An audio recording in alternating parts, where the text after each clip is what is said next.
ये जो ठेकेदार है ना, ये कौम के ठेकेदार बड़े फिरते हैं, इनको जवाब देना होगा। इन बंदी सिखों को निकाल करके जो आगे पकड़े गए, लुधियाना ब्लास्ट के पकड़े गए, उससे पहले हथियार पकड़े गए, क्या वो भी बंदी सिख बनते जाएंगे? मुझे जवाब दीजिए।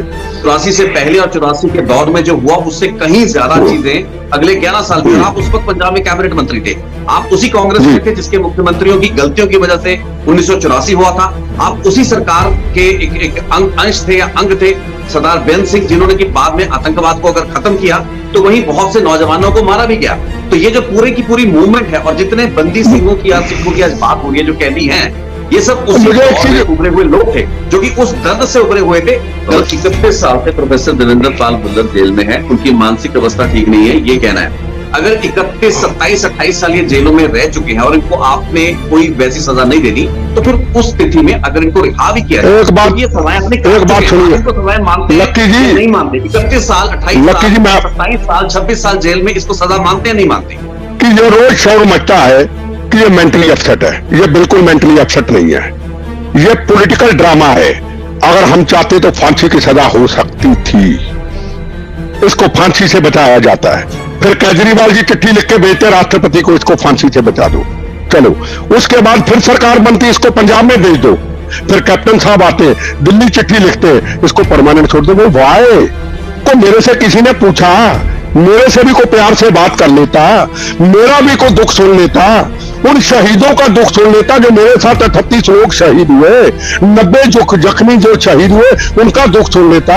जगरांव के अंदर ट्रेन से निकाल के इसने हिंदू भाइयों को शहीद किया, गाजियाबाद के अंदर इसने कई लोगों को मारा। एक वारदात की बुलर ने, और एक उन परिवारों को भी पूछ लेते। लक्की जी, आप तो एक तरफा ही चलते जा रहे। सारी बात मैं ह्यूमैनिटेरियन बेस पे कर रहा हूँ कि देवेंद्र पाल भुल्लर, जो कि आपके केस में जिन्होंने किस बॉम्ब को, वो मास्टरमाइंड थे, उन्होंने आपके ऊपर जो दिल्ली में बम लगा था, KLF का वो था, उनके पिता को, उसके रिश्तेदारों को उठा के बाद में टॉर्चर किया गया। आज तक उनके लोगों को पता नहीं चला।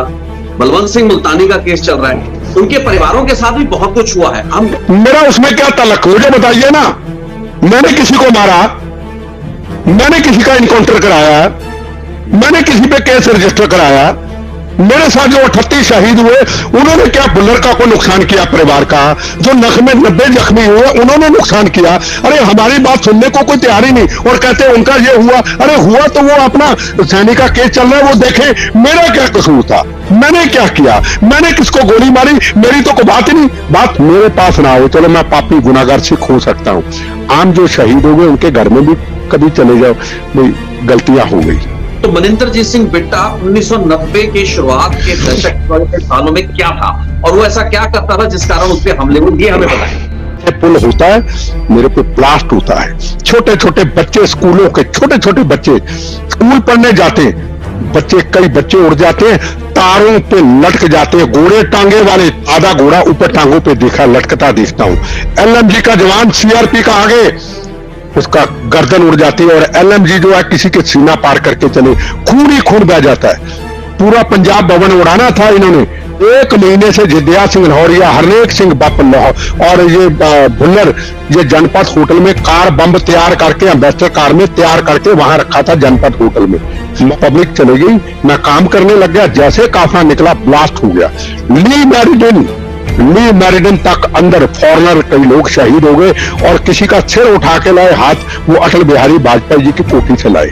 खतरनाक था, बम लाशें बिछ गई। मुझे एक चीज बताओ कि मुझे किसी ने पूछा, मैं तो जिंदा मिसाल हूं ना, हर चीज की जिंदा मिसाल हूं। वो सबूत छोड़ के जाऊंगा, हर गांव के वो सबूत छोड़ के जाऊंगा। सिख कौम को बदनाम करने के लिए आपने क्या क्या गुनाह पाप किए। मलबे के अंदर से पिंजर मिले, पवित्र स्थानों के पर किन किन लोगों को मारा, याद रखना। ये कभी शक्ल दिखाने के काबिल नहीं रहेगा, मेरी बात सुन लेना।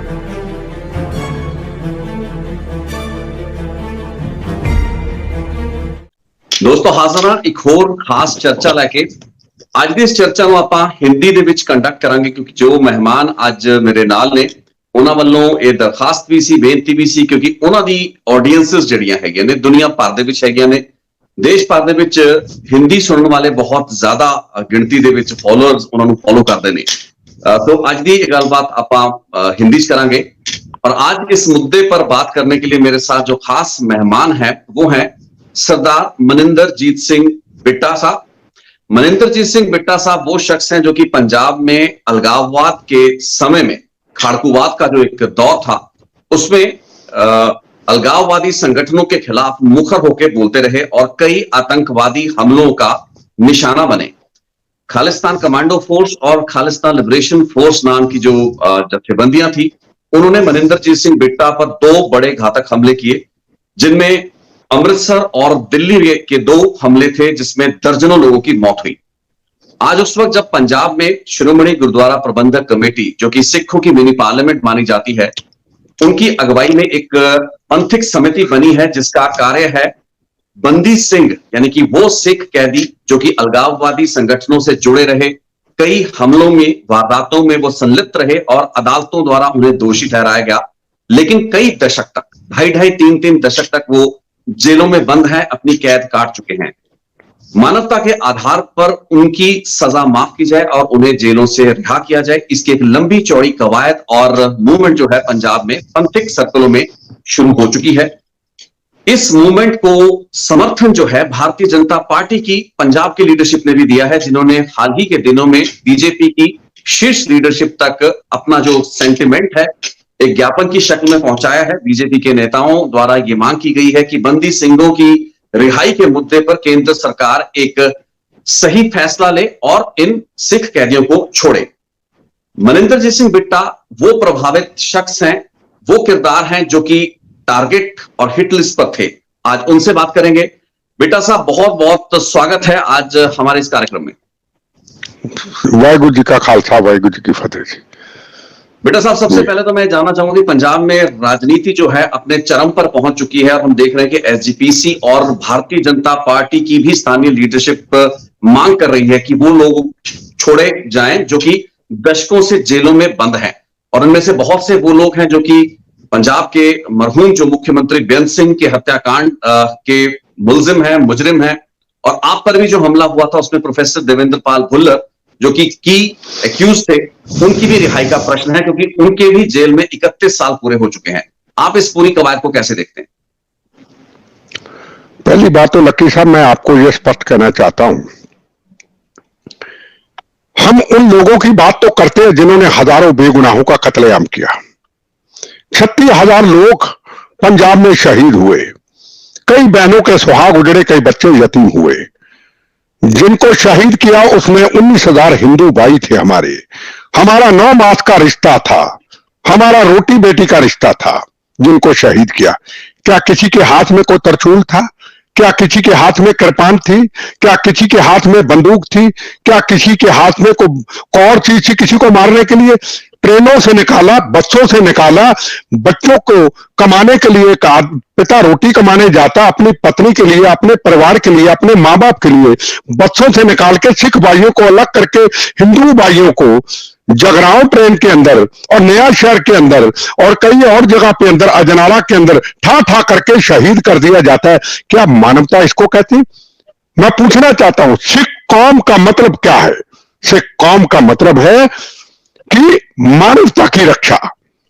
मानवता की रक्षा सिख कौम का मतलब था। गुरु गोबिंद सिंह महाराज, उनके साहबजादे नियों में चुनवाए गए, भाई मती दास जी आरों में चुनवाए गए। गुरु तेग बहादुर हिंद की चादर क्यों कहते थे? मजलूमों की रक्षा के लिए। कोई एक हिंदू के लिए नहीं, उसमें हिंदू भी, उसमें मुसलमान भी, उसमें ईसाई भी, उसमें सिख भी, सबकी मजलूमों की रक्षा के लिए सिख कौम चली। और इन्होंने क्या किया? सिख कौम को बदनामी क्या? कौन से गुरु ग्रंथ साहब ने, हमारा पवित्र गुरु ग्रंथ साहब, कौन से गुरु महाराज साहब ने ये कहा था कि आप हिंदुओं को बेगुनाहों का कत्लेआम करोगे, आप बहनों के सुहाग उजाड़ोगे, आप ट्रेनों से बच्चों से निकाल करके सिख भाई अलग कर दोगे, हिंदुओं को गोलियों का निशाना किसने कहा था? पहले तो ये हम आपस में बात करें। अरे बंदी सिख तो हो गए, क्या बंदी सिखों की बात करने वाले, क्या किसी उस जो शहीद हुए हिंदू या सिख, क्या उनको कभी इन्होंने घर में जाके पूछा? तो मानवता कहां चलेगी? पंजाब में कितने बम चले, कितनी गोलियां चली, 36,000 बेगुनाहों का कत्लेआम हुआ। क्या हमने कभी कुछ बोला? हमने कुछ कहा? हमने कहा कोर्ट जो फैसला करेगी हम उसके ऊपर चलेंगे, कोर्ट के फैसले के ऊपर चले। आज रोज हमारे जख्मों पे, जो शहीद हो चुके उनके जख्मों पे क्यों नमक छिड़कते? आपने कोर्ट में जाना चाहिए, हम कोर्ट में गए, आप कोर्ट में चले जाइए। रोज रोज हरमंदिर साहब के अंदर, हरमंदिर साहब एक पवित्र स्थान है, पहले क्या हुआ, अपमान किसने किया? मैं मानता हूं इस चीज को, हम बच्चे थे, आज समझ आई। कांग्रेस की लीडरशिप ने उस वक्त की सेंट्रल इंटेलिजेंस एजेंसियों ने एक आदमी को अंदर में भेज दिया कि हम गुरुद्वारा प्रबंधक कमेटी पे कब्जा कर लेंगे और अकाली दल को खत्म कर देंगे। क्लियर, ये तो इतिहासों में लिखा गया है कि कोई भी सरकार हो गुरुद्वारा प्रबंधक कमेटी में दखल अंदाजी ना करे। इनकी अपनी जो राजनीति, जो भी इनका धर्म का काम है करे, अगर करेंगे तो आग लगेगी। क्यों गलती की, क्या हुआ उसके बाद? वो व्यक्ति भी हाथ से निकल गया, हथियार भी अंदर चले गए, गोला बारूद भी चला गया। पवित्रता किसने भंग की? मैं मानता हूं कांग्रेस के नेताओं की गलती, मैं मानता हूं इंटेलिजेंस एजेंसियों की गलती है। ये जगदीश टाइटलर है ना, मैंने खुद देखे आते हुए, जब पंजाब के अंदर आतंकवाद का दौर था, स्पेशल प्लेन पे आते थे, संतोष मुंडेर, हम बच्चे थे, हमें तो समझ नहीं थी कौन थे ये लोग। तो मुझे एक चीज बताइए, हम हथियार लेके क्यों गए? हमने गुरुद्वारा साहब को किला क्यों बनाया? आज हरगोबिंद सिंह महाराज की बात होती है ना, गुरु महाराज की, उन्होंने क्या कहा था, हरगोबिंद जी का किला हरमंदिर साहब के अंदर।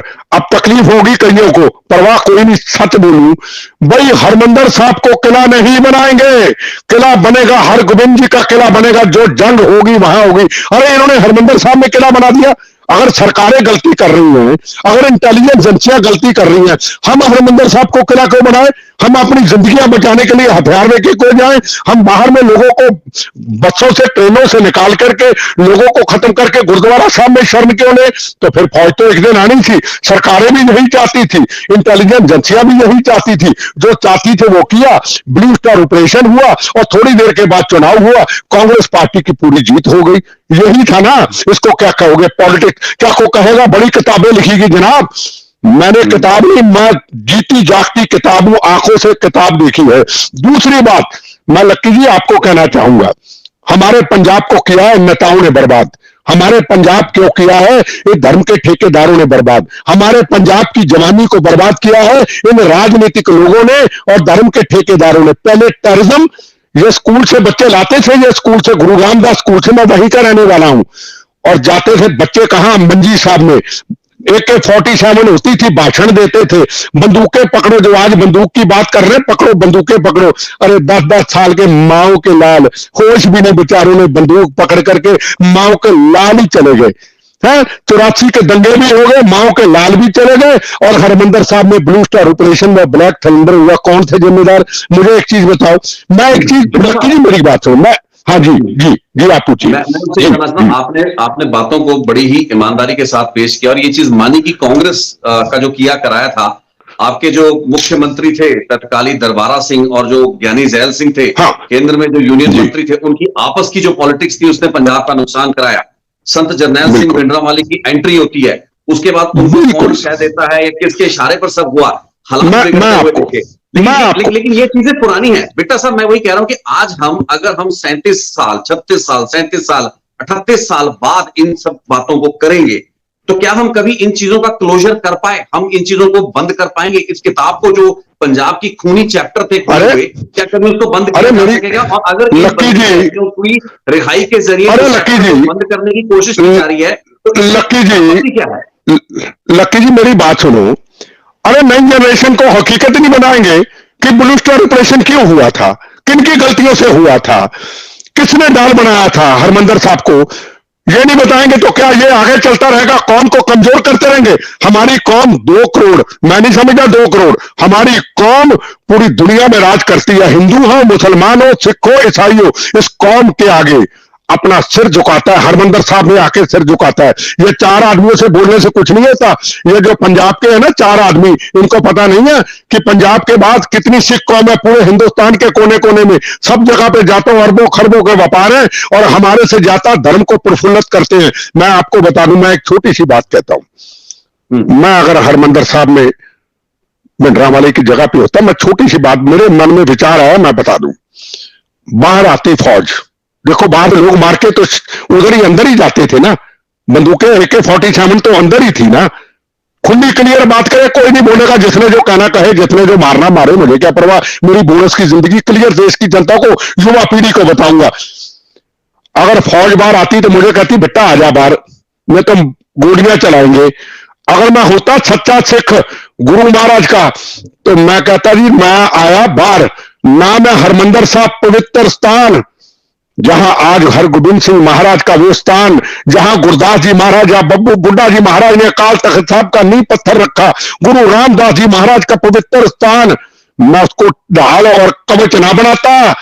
जो मैं होता ना लड़ने वाला, मैं कहता मैं आज बाहर, फौज वालों पुलिस वालों मेरे सीने पे इंडिया कितनी गोली मारो मेरे सीने के ऊपर, तो मेरी एक नस भी ना बचे, पर मेरे तपो जपो से सजा हुआ वो हरमंदिर साहब, गुरु रामदास जी का, जहां हिंदू, जहां मुसलमान, जहां सिख, जहां ईसाई रोज आके नमस्कार करता है, उसको कंकर भी ना लगे।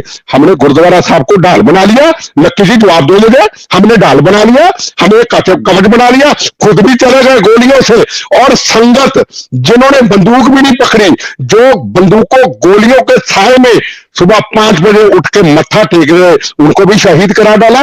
तो इसकी बात कौन करेगा, कौन निकालेगा, पुराने इतिहास को कौन बताएगा। बंदी सिखों की तो बात कर लो, हम कब कहते ना करो, बंदी सिखों की बात कर लो। जो 36,000 लोग चले गए, क्या वो लोग नहीं थे? जो 84 के दंगे लोग चले गए, इन लोगों की गलतियों से, कांग्रेस नेताओं की गलतियों से, इंटेलिजेंस लोगों की गलतियों से दिल्ली के अंदर, पूरे हिंदुस्तान के अंदर 15,000 के करीब सिख भाइयों के शहीद किया गया, गलों में टैग डाले गए। वो किसके कारण हुआ, किसने आग लगाई, किसने गलती की, उत्तर तो कोई नहीं जाता। मुझे एक चीज बताइए, सिख कौम किस लिए मानी जाती है? मानवता के लिए। कोरोना आता है, भूकंप आता है, कोई तकलीफ होती है, सिख कौम हर कौम से आगे होती है। अब सिख कौम की ये पहचान बनाना चाहते हैं, रोज कृपाने निकाल लो, खालिस्तान जिंदाबाद, करनाल में कृपाने निकाले, क्या बताना चाहते हैं आप? आप पंजाब में सीमित है, पूरी दुनिया में सिख रहते हैं, पूरी पंजाब के बाद सिख कौम रहती है। खालिस्तान का मतलब क्या? लक्की जी पहले आप ही बता दो, क्या कौन सा खालिस्तान चाहते हैं? ये कुछ क्षेत्र का जी मैं बताऊं। ये चैप्टर ना बड़ा बहुत लंबा चैप्टर है, और आप ठीक चलिए, आप इसका एक ऐतिहासिक संदर्भ बता रहे हैं, वो बात बिल्कुल ठीक है। लेकिन मुद्दा है कि 1984 तक जो कुछ हुआ, 1984 से लेकर 1995 11 साल पंजाब में जो कुछ हुआ, कत्लो गारत तो उसके बाद ज्यादा हुई। 84 से पहले और 84 के दौर में जो हुआ उससे कहीं ज्यादा चीजें अगले 11 साल में। आप उस वक्त पंजाब में कैबिनेट मंत्री थे, आप उसी कांग्रेस में थे जिसके मुख्यमंत्रियों की गलतियों की वजह से 1984 हुआ था। आप उसी सरकार के एक अंश थे या अंग थे, सरदार बेन सिंह, जिन्होंने कि बाद में आतंकवाद को अगर खत्म किया तो वहीं बहुत से नौजवानों को मारा भी गया। तो ये जो पूरे की पूरी मूवमेंट है, और जितने बंदी सिंहों की आज सिखों की आज बात हो रही है, जो कैदी हैं, ये सब उसी दौर में उभरे हुए लोग थे, जो कि उस दर्द से उभरे हुए थे। गलती किसी की भी हो, लेकिन कई पीढ़ियों तक उस दर्द को झेला गया, बर्दाश्त किया गया, और आज भी वो चीज लोगों के मनों में है। मुझे एक चीज बताओ, करने की हम उत्तेजित हो। अच्छा हाँ लक्की जी मेरी बात सुनिए, बंदी सिख हो गए, चलो आपने कह दिया, उनकी बात सुनी जाए, ऐसा हुआ, सब कुछ हुआ। रोज हथियार आ रहे पाकिस्तान से ड्रोन के जरिए। करनाल के अंदर कितने आतंकवादी पकड़े गए? अब इनको आतंकवादी कहेंगे, हथियार पकड़े गए। जो दिल्ली के अंदर, जो महाराष्ट्र के अंदर, जो नंदेड़ साहब के अंदर हथियार भेजे गए, गोला बारूद भेजा गया, सिर पे हमारी पगड़ी, कौम को हमारी को बदनाम करे। अभी तरनतारन में पकड़े गए, अभी ड्रोन के जरिए परसों 14-15 साल का लड़का, जिसके मां नहीं किसी का बाप नहीं, उससे हथियार पकड़े गए। कौन सा उसके पीछे, मुझे बताइए। फिर वो भी बंदी सिखों में, मुझे जवाब दीजिए लक्की जी, आपको जवाब देना होगा। ये जो ठेकेदार है ना, ये कौम के ठेकेदार बने फिरते हैं, इनको जवाब देना होगा। इन बंदी सिखों को निकाल करके जो आगे पकड़े गए, लुधियाना ब्लास्ट के पकड़े गए, उससे पहले हथियार पकड़े गए, क्या वो भी बंदी सिख बनते जाएंगे? मुझे जवाब दीजिए।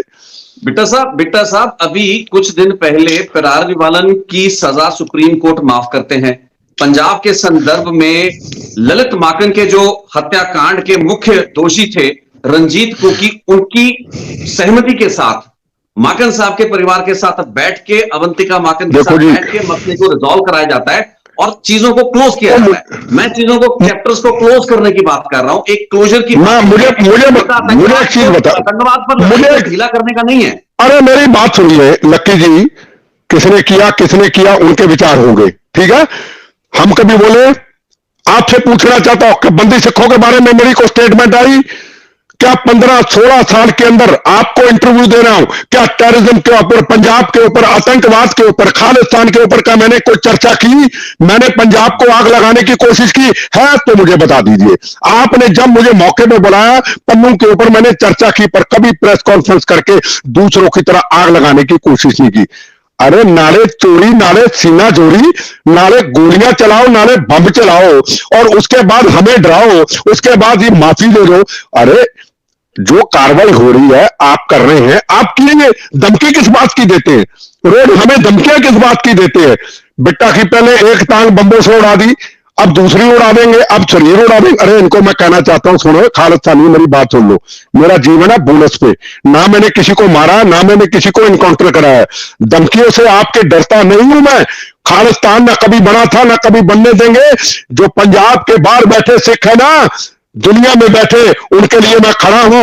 और ये जो खालिस्तान की बातें करने वाले ना, बंदी सिखों की बात करने वाले, पहले ये तो बताओ खालिस्तान का मतलब क्या? रोज उठा के खालिस्तान के नारे लगाते हो, इसका मतलब क्या है? इनसे पूछना चाहता हूं। खालिस्तान का मतलब यही है ना कि कुरुक्षेत्र जाए पासपोर्ट के जरिए जाए, और बंगला साहब जाए पासपोर्ट के जरिए जाए, रकाबगंज साहब जाए पासपोर्ट के जरिए जाए, मोती साहब गुरुद्वारा जाए पासपोर्ट के जरिए जाए, पटना साहब गुरु महाराज का पवित्र स्थान, जन्म स्थान, पासपोर्ट के जरिए जाए, आखिरी स्थान गुरु ग्रंथ साहब विराजमान, गुरु महाराज अमर, पासपोर्ट के जरिए जाए, गुरु नानक देव जी महाराज, उनके चरण, उनकी खड़ाएं, उनके साहबजादे श्री चंद जी की खड़ाएं, पासपोर्ट के जरिए जाए, ग्वालियर जाए जहां 58 राजे हरगोबिंद सिंह महाराज ने उनको छुड़वाया था, है ना, दिवाली के दिनों में, पासपोर्ट के जरिए जाए। और रोज हमारे गुरुद्वारा साहब में हाथ जोड़ के प्रेयर होती है, अरे गुरु महाराज हमारे बिछड़े हुए गुरुद्वारे साहब हमें दे देना।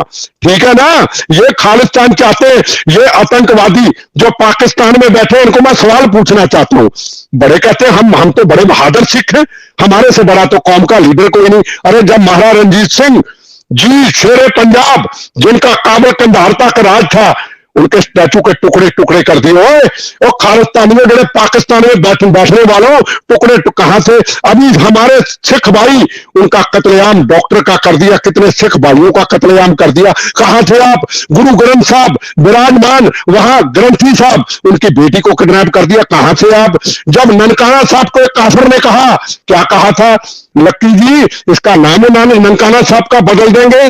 होते इनकी जमीर, होती है इनकी जमीर, होती है इनकी अणख, होते सच्चे सिख, गोलियों से बुंदाते हैं उनके परिवारों को सोने के मॉडलों के साथ मैं अपनी प्रॉपर्टी बेच के सम्मानित करता। कहां से ये खालिस्तानी बंदी सिखों की बात करने वाले?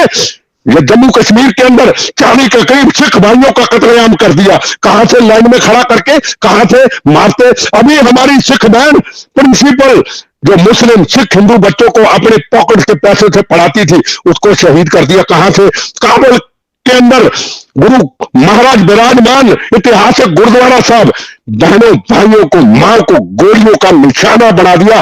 कहां थे खालिस्तानियों तुम? कहां थे इनकी जमीर? इनकी जमीर यहां ही दिखती है। खालिस्तान बनाएंगे, किरपाने निकालेंगे, ये सिख कौम का इतिहास है। अरे जमीर है ना रख, अरे जाके आओ पाकिस्तान जा, जो जिनसे रोज बातें करते हैं ना फोन पे, ड्रोन के जरिए हथियार लेते, मारो उनको।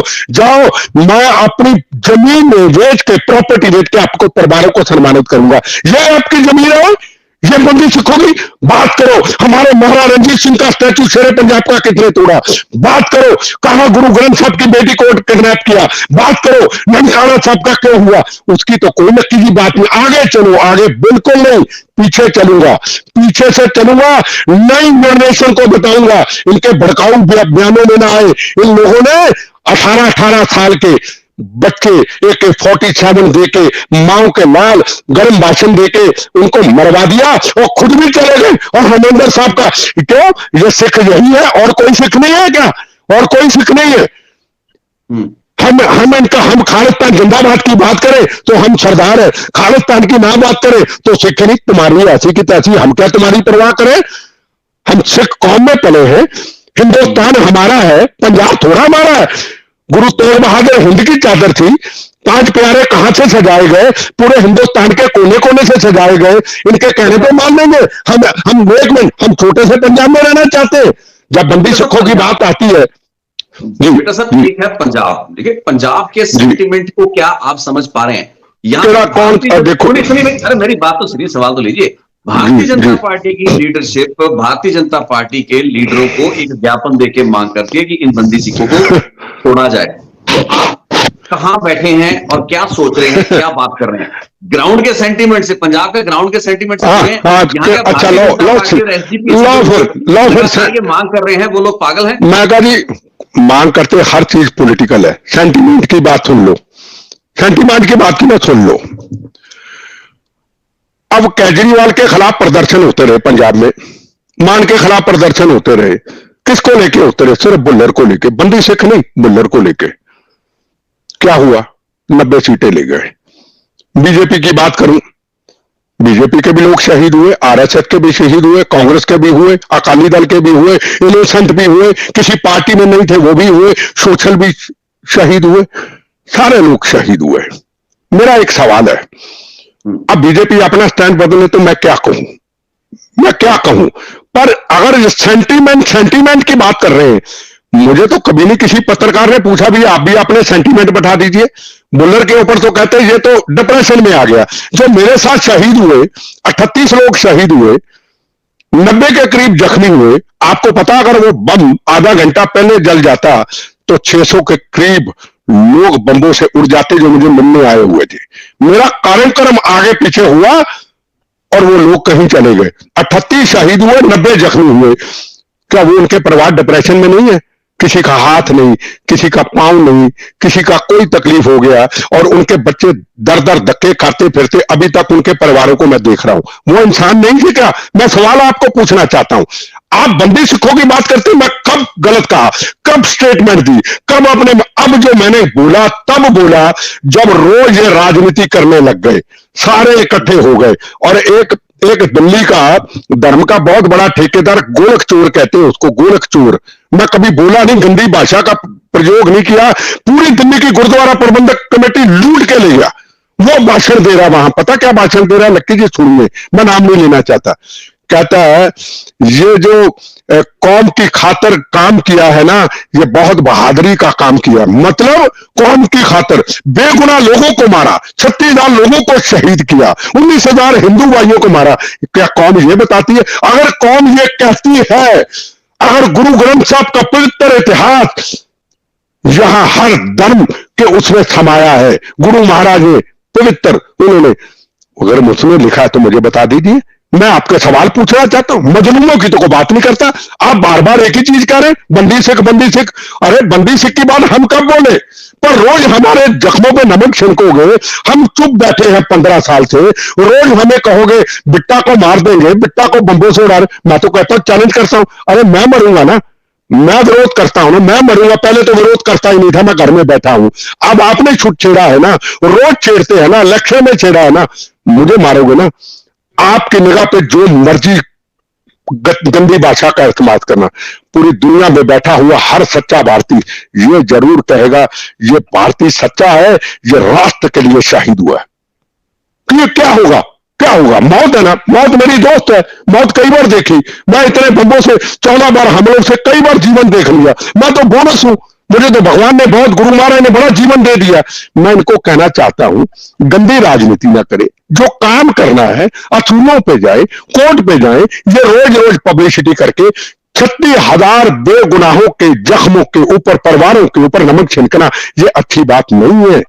ये कितने सालों से चल रहा है। अगर कोई मैंने बयानबाजी की लक्की जी 15 साल में, तो मुझे अभी पकड़ लीजिए मेरे गले से, मैं आपके हाथ जोड़ दूंगा, मैंने ये गलत कहा है जी। मैंने गलत किया ही कुछ नहीं, मैंने किसी को मारा ही नहीं, मैंने को भड़काऊ भाषण दिया नहीं, मैंने को बोला ही नहीं। अब भी मैं, आपने भिंडरावाले का नाम दिया, मैंने तो नहीं लिया।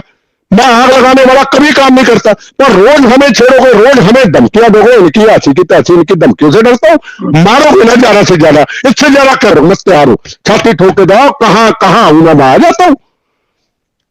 रोज धमकियां देते लक्की जी हमें, रोज डेली। फिर आप कहते हैं इनको छुड़वाओ, वाहे मुझे बताओ ना, मैं भी आपसे सवाल पूछता हूं। मैं आपसे सवाल पूछता हूं, रोज धमकियां मिलती है मुझे डेली। मैं आपको बताता हूँ, मैं आपको बताता हूँ, 31 साल से प्रोफेसर देवेंद्र पाल भुल्लर जेल में है, उनकी मानसिक अवस्था ठीक नहीं है, ये कहना है। अदालतों ने, अलग अलग कोर्ट्स ने सजाओं को कम कर दिया, कम्यूट कर दिए गए सेंटेंसेस, उनको कम होता देखा गया। अब सवाल ही, और अगर इस बारे में सुप्रीम कोर्ट ये कहता है केंद्र सरकार से कि आप फैसला लीजिए, तो उस फैसले को आज कितने महीने, एक साल से ज्यादा हो चुका है, केंद्र सरकार नहीं ले रही है। ऐसी परिस्थिति, देखो जी मेरी बात सुनो, मेरी बात सुनिए, जेल में रखना, जिसको ये नहीं पता कि उसको फांसी के फाहे पे लगाया जाएगा या नहीं, इस तरीके की मानसिक अवस्था से इन लोगों को निकाला गया है। अगर 31, 27, 28 साल ये जेलों में रह चुके हैं और इनको आपने कोई वैसी सजा नहीं देनी, तो फिर उस स्थिति में अगर इनको रिहा भी किया जाए, तो ये सजाएं अपनी, एक बात सुनिए, सजाएं मानते लक्की जी नहीं मानते? 31 साल, 28 साल, 27 साल, 26 साल जेल में, इसको सजा मानते हैं नहीं मानते? लक्की जी मेरी बात सुनो, अगर हम चाहते तो फांसी की सजा हो सकती थी। हम कोर्ट पे विश्वास किया, सुप्रीम कोर्ट के जज सिंघवी ने इसको फांसी की सजा सुनाई। इसके साथ लाहौरिया और एक हरनेक सिंह बप जो दिल्ली में 45 किलो आरडी 40 किलो आरडीएक्स लेके आया था, वो बरी हो गए। देखो हमने कोर्ट में ये डाला, मैंने अभी डाला कोर्ट में पहले नहीं, अब मैंने डाला कोर्ट में, हमने ये डाला कि ये रोज शोर मचता है कि ये मेंटली अपसेट है। ये बिल्कुल मेंटली अपसेट नहीं है, ये पॉलिटिकल ड्रामा है। पहले शीला डिस्ट्रिक्ट ने इसको कुछ धर्म के नेताओं के कहने पे जेल से बाहर करके अस्पताल कर दिया, फिर बाहर से करोड़ों रुपया फंडिंग आई। आपको बताऊं 80-90 करोड़ रुपया भुल्लर को बचाने के लिए लग चुका है। कनाडा, अमेरिका, जर्मनी, पाकिस्तान से पैसा आया। अब गुरुद्वारा प्रबंधक कमेटी एक टाइम की फीस 20 लाख रुपया दे रही है, एक टाइम की 1 घंटे की फीस। ठीक, हमने कोर्ट में क्या डाला, इंक्वायरी करो, डॉक्टरों का बोर्ड बनाओ, कौन कौन से डॉक्टर थे, किसने पैसा खाया। मेरे ऊपर आज ब्लास्ट होता, एक दिन मेरी पहले सुरक्षा हटती है। 1 महीने से रेकी करके जनपद होटल में ठहरे होते हैं, मेरी एक दिन पहले सुरक्षा को हटी। कौन था इसके पीछे, ये हमें बताए। ठीक, उसके बाद इसको फांसी से बचाया जाता है। फिर केजरीवाल जी चिट्ठी लिख के भेजते राष्ट्रपति को, इसको फांसी से बचा दो। चलो, उसके बाद फिर सरकार बनती, इसको पंजाब में भेज दो। पंजाब में भेज के फिर इसको पैरोल पे, जेल में नहीं लाया जाता, सीधा हॉस्पिटल में पैरोल पे छोड़ दिया जाता है। फिर कैप्टन साहब आते हैं, दिल्ली चिट्ठी लिखते हैं, इसको परमानेंट छोड़ दो। वाई तो मेरे से किसी ने पूछा, मेरे से भी कोई प्यार से बात कर लेता, मेरा भी कोई दुख सुन लेता, उन शहीदों का दुख सुन लेता जो मेरे साथ 38 लोग शहीद हुए, 90 जख्मी जो शहीद हुए, उनका दुख सुन लेता। जगरांव के अंदर ट्रेन से निकाल के इसने हिंदू भाइयों को शहीद किया, गाजियाबाद के अंदर इसने कई लोगों को मारा, एक वारदात की भुल्लर ने, और एक उन परिवारों को भी पूछ लेते। लक्की जी आप तो एक तरफा ही चलते जा रहे। वाह बेटा साहब, आप अपनी बात को नहीं, अब मेरी बात सुनिए, मैं सहमत नहीं हूं। आपसे मेरी फोन पे बातचीत हुई थी, मैंने आपको एक पॉइंट बताया था, और वो मानवता के आधार पर, ये सारी बात मैं ह्यूमैनिटेरियन बेस पे कर रहा हूं, कोई मैं तर्क देने की या किसी को आउटस्मार्ट करने का प्रयत्न नहीं है, बात सिर्फ मनुष्यता की बात है। अब मुद्दा, मेरी एक बात समझिए कि देवेंद्र पाल भुल्लर, जो कि आपके केस में जिन्होंने कि उस बॉम्ब को, वो मास्टरमाइंड थे, उन्होंने आपके ऊपर जो दिल्ली में बम लगा था, KLF का वो था, हरनेक बापू उसमें साथ थे, उसमें दया सिंह लाहौरिया साथ थे, उसमें कई और लोग शामिल थे। उनके पिता को, उनके रिश्तेदारों को उठा के बाद में टॉर्चर किया गया, आज तक उनके लोगों को पता नहीं चला। बलवंत सिंह मुल्तानी का केस चल रहा है, उनके परिवारों के साथ भी बहुत कुछ हुआ है। हम तो मैंने तो नहीं, वो लोग, लकी जी मैंने तो नहीं,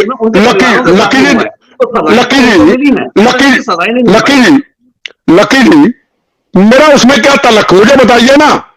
मैंने किसी को मारा, मैंने किसी का इनकाउंटर कराया, मैंने किसी पे केस रजिस्टर कराया, मेरे साथ जो 38 शहीद हुए, उन्होंने क्या भुल्लर का कोई नुकसान किया? परिवार का जो 90 जख्मी हुए, उन्होंने नुकसान किया?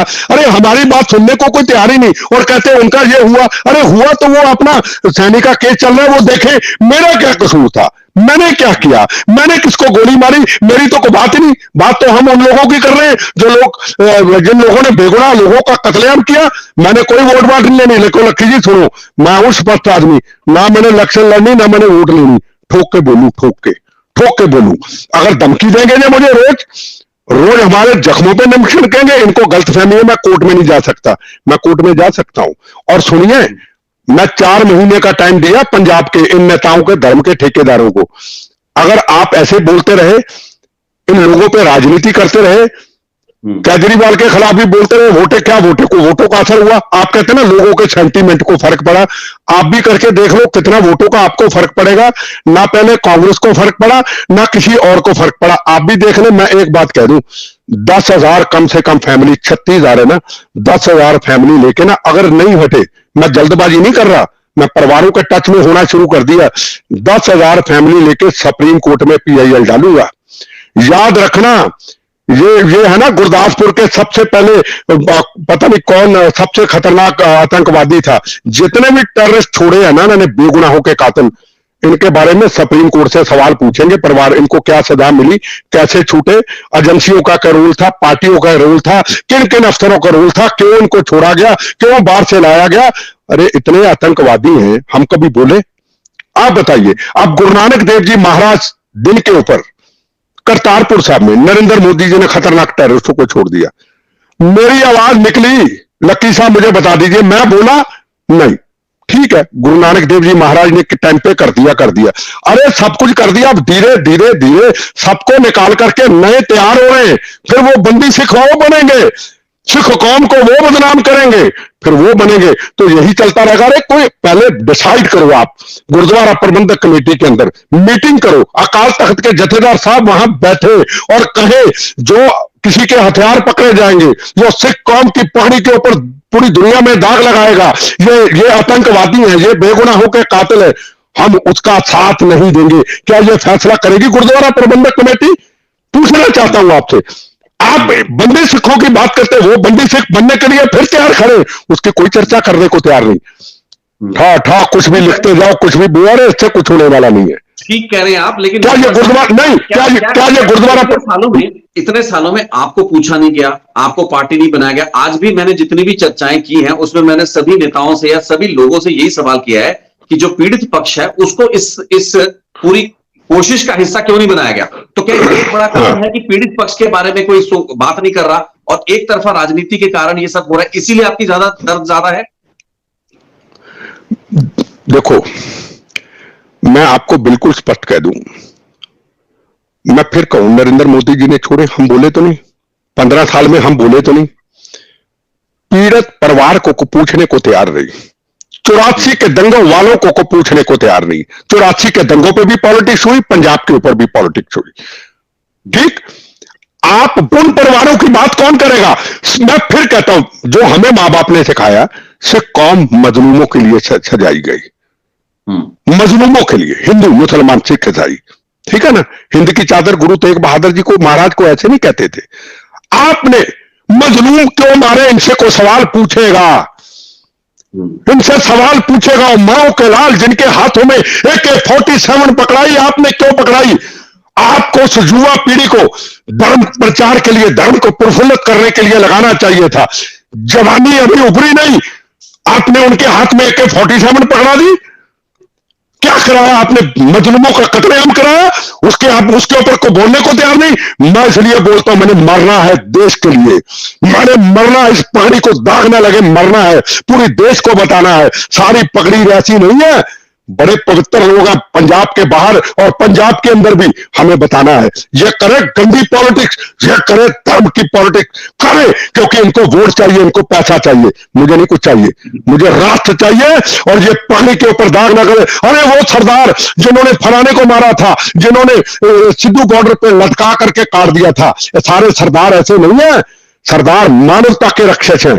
आप देखिए तो सही, जरा जाके पूना के अंदर आप देखिए तो सही, अहमदाबाद के अंदर आप देखिए तो सही, बॉम्बे के अंदर 10 नोआ की कमाई से गुरुद्वारा से साफ सजाए। आप देखिए कनाडा के अंदर, आप देखिए अमेरिका के अंदर, आप देखिए जर्मनी के अंदर, 2 तरह के गुरुद्वारा साहब हैं लक्की जी वहां पे। एक है बेगुनाहों के कातलों की तस्वीरें, गुरु ग्रंथ साहब नीचे विराजमान अपमान। एक है गुरु महाराज गुरु रामदास, गुरु हरगोबिंद साहब महाराज, गुरु नानक देव जी महाराज, उनके साहबजादों के स्वरूप नीचे गुरु ग्रंथ साहब 10 लोगों की सजाई से सजाते हैं। ये सिख कौम का इतिहास है, सिक्खी को प्रफुल्लित करना। ये सिक्खी को प्रफुल्लित करने का काम कर रहे हैं। मैं सवाल पूछना चाहता, प्रफुल्लित करने का काम कर रहे हैं। जिसने जो गाली देनी दे, परवाह नहीं करता मैं, पर सिख कौम को बदनाम नहीं होने दूंगा, हिंदुस्तान को कभी बदनाम नहीं होने दूंगा। हिंदुस्तान एक है, एक रहेगा। खालिस्तान से मेरी को बहस करना मेरा चैलेंज है, कर ले। क्या हमें पासपोर्ट के जरिए पंजाब से बाहर ले जाना चाहते हो? सवाल पूछना चाहता हूं, किन लोगों ने 36,000 बेगुनाहों का कत्लेआम किया था? वो सवाल का जवाब कौन देगा? कांग्रेस के नेताओं कौन कौन थे जिनकी गलतियों से पंजाब में टेररिज्म आया? इंटेलिजेंस एजेंसियों का, सेंटर का क्या रोल था, जिनको ये नहीं पता था हम गुरुद्वारा साहब में दखलंदाजी कर रहे हैं और इसके नतीजे भुगतने पड़ेगा। आज का भुगते, पहले टेररिज्म ने मारा हमें, हमारे जवानी बर्बाद की, फिर नार्को टेररिज्म ने बर्बाद की, और अब क्या हुआ पीछे? पंजाब की मिट्टी बेच खाई पंजाब के पॉलिटिशियनों ने।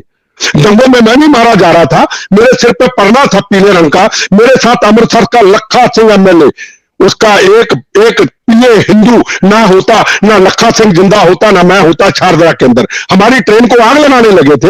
हम चाय लेने गए बार, अरे सरदार सरदार, अरे पकड़ो पकड़ो पकड़ो। अंदर चले गए, बोकी बंद कर ली और आगे चले गए। बाद में निकले, अरे सरदार कहां चला गया? कहते आगे चला गया। हम, उसके पीए ने बोला, हिंदू भाई था, उसको छोड़ दिया, कहते ट्रेन को आग लगा दो। भगवान की कृपा से ट्रेन चलेगी, हम ना बम्बों से बचते ना इस जंगों से बचते। मुझे पता है जिंदगी की हकीकत क्या है। ये जितने भी लोग हैं ना, ये धर्म के ठेकेदार और ये पॉलिटिशियन, इनको वोट चाहिए, इनको धर्म नहीं चाहिए। गुरु साहबान का अपमान हो जाए, कोई लेना देना नहीं। मुझे एक चीज बताइए, गुरु ग्रंथ साहब महाराज हरमंदिर साहब के अंदर एक कमीना, काफर, घटिया आदमी, अरे पहली बार अंदर जाके गुरु ग्रंथ साहब के पास पहुंच गया। क्या देश की जनता के, कौम के सामने क्या कोई तस्वीर सामने आई? मैं सवाल पूछना चाहता हूं, क्या बम गोलियां छोटी चीजें? परवाह नहीं, चले जाएंगे दुनिया से, परवाह नहीं। अरे गुरु ग्रंथ साहब अपमान हुआ, क्या कुछ हुआ? मैं सवाल पूछना चाहता हूं। बरगाड़ी के क्या कोई इंसाफ मिला? मैं सवाल पूछना चाहता हूं। हरमंदिर साहब के अंदर गुरु ग्रंथ साहब की बेअदबी, मुझे लक्की जी आपको जवाब देना होगा, कहां गया वो मुद्दा? जिस शख्स ने, आप क्योंकि आप राजनीति करने की बात करें, जिस शख्स ने वो बेदबी की श्री दरबार साहब में घुसकर, उस शख्स को कुछ मिनट में वहां पीट पीट के मार दिया गया। और उसके 10 दिन बाद एक इश्तिहार एसजीपीसी ने निकाला कि इस शख्स की शिनाख्त जो आदमी कर देगा, यानी कि ये बता देगा ये शख्स कौन है, उसको 5 लाख रुपए इनाम दिया जाएगा। यानी कि बंदे को पकड़ के मारने के बाद आप उसका पता, शिनाख्त पूछ रहे हैं। ये हुआ उसके साथ। मैं बताता हूं। बेगुनाहों का कत्लेआम करने वाले, उसकी फीस मुकद रत्तों की अभी मेरे केस में पेश हुआ मुल्लर के हक में, 20 लाख रुपया 1 घंटा। ठीक, अब मुझे एक चीज बताइए, यहां की इंटेलिजेंस एजेंसियां, यहां की सीआईडी, यहां गुरुद्वारा प्रबंधक कमेटी, यहां की सरकारें पंजाब की गुरु ग्रंथ साहब को अकेला छोड़ दिया? पहले लुच्चा सौदा ने गुरु ग्रंथ साहब का अपमान किया, गुरु गोविंद सिंह महाराज की पोशाक पहन करके, उनके साहबजादों का अपमान करके, 5 प्यारों का अपमान करके किया। कौन बोला लक्की जी? मुझे, मेरे जैसे पापी सिख को, गुनाहगार सिख को सेवा मिली, आपके चैनल में आके चैलेंज किया, अकेला खड़ा रहा। कौन सी पॉलिटिकल पार्टी खड़ी रही? कांग्रेस खड़ी रही, अकाली दल खड़ी रही, आम पार्टी तो आप भाई, कौन सी पार्टी खड़ी रही? ये एमएस बिट्टा, पापी गुनाहगार सिख, उसने मेरे पे कृपा की, उसके जाके सिरसा के अंदर अकेला चैलेंज करके बड़ी कन्वेंशन करके आया मैं। और उसके बाद एक योद्धा, संत समाज का एक योद्धा, जिसको मैं हमेशा सिर झुकाता हूं, डडरिया वाला साहब, ये तो पॉलिटिक्स करते रहे वोटों के लिए, जाके सिख धर्म का, सिक्खी जी को प्रफुल्लित करने का, सिरसा में जाके लाखों लोगों की भीड़ इकट्ठी करके गुरु महाराज का वहां पाठ हुआ और सिक्खी को प्रफुल्लित किया। मुझे बताओ उस वक्त कहां थे ये? मैं, आप तो गवाह हैं, आपने मेरी लुच्चे सौदे के खिलाफ इंटरव्यू दी। लुच्चा सौदा ये मेरा नाम है, किसी का दिया, ये इनको पूछोगे ना, ये अभी सच्चा सौदा कहेंगे। मार मार चूते, इसको ठीक कर दे। कहां थे ये? बम चलाते रहे रास्ते में करनाल में, और हम जबान से लड़ते रहे आखिरी सांस तक। और उसके बाद लुच्चे सौदे के खिलाफ बोला, मेरी एनएसजी हटाई गई। आपको पता है, ब्लैक कार्ड कमांडो होते थे, कई बार इंटरव्यू ली, लुच्चे सौदे के कहने पे हटाई गई। पर हम पीछे तो नहीं हटे। जहां कौम का सवाल आ जाए, जहां पगड़ी का सवाल आ जाए, हम खड़े होते। पर जब पगड़ी पे दाग लगने का सवाल आ जाए, पंजाब के बाहर के सिखों की जिंदगियां खतरे में आ जाए, एमएस बिट्टा खड़ा है, खड़ा रहेगा। ये जो करना करते रहे, पर दुनिया को बताऊंगा, ये 4 लोगों के कारण पूरी सिख कौम बदनाम नहीं हो सकती। सिख कौम 2 करोड़ नहीं है, सिख कौम दुनिया में राज करती है, हिंदुस्तान में राज करती है और इज्जत से राज करती है। और हिंदू है, मुसलमान है, सिख है, ईसाई है। और हरमंदर साहब नमस्तक करके बताता है कि हम सिख समाज के ऊपर सिर झुकाते हैं। सिख समाज की बड़ी कुर्बानियां हैं। ये कुर्बानियां पुराने इतिहासों को बता करके ये कुर्बानियां बताना चाहते हैं। इनको पूछना चाहता हूं, को हरगोबिंद सिंह महाराज का नाम लेता है, कोई गुरु गोविंद सिंह जी का नाम लेता है, गुरु तेग बहादुर जी का नाम लेते। अरे उनके तो कर्म थे, उन्होंने शहादतें की, कुर्बानी दी देश के लिए, कौम के लिए, मजलूम बेटे शहीद कराए, उन्होंने धर्म प्रचार किया, सिख संगत ऐसी बनाई, सिख कौम ऐसी बनाई। तो मुझे बताइए, उनके तो कर्म थे, क्या हमारे कर्म ये हुए? उन्होंने मजलूमों को बचाया, हमने मजलूमों को मार दिया। क्या किस कौम में खड़ा रखना, हिंदू भाइयों को मार दो? दूसरी बात मैं कहना चाहता हूं, आप तो बात छेड़े ना छेड़े अकाल तख्त के जथेदार साहब की। पहली बात तो मेरे बयान पहले सुन लीजिए, जो पहले बोला हूं, अकाल तख्त के जथेदार साहब हमारे सिर के ताज है। अकाल तख्त साहब के जथेदार साहब ने कई बार बंदी सिखों को, बुल्लर को छोड़ने के लिए, हवारा को छोड़ने के लिए कई बार बातें की।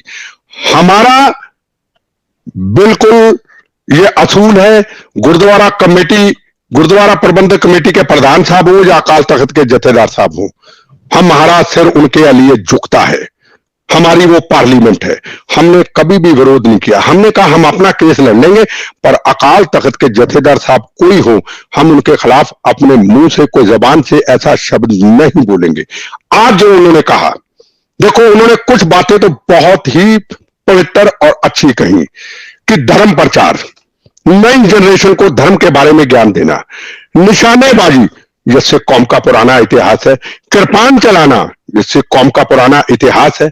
उन्होंने बड़ी अच्छी बातें कही, पर आखिर में अकाल तख्त के जथेदार साहब थोड़ा सा पगड़ी के ऊपर बात आ गई, लाइसेंसी हथियार खरीदो, बढ़िया हथियार खरीदो।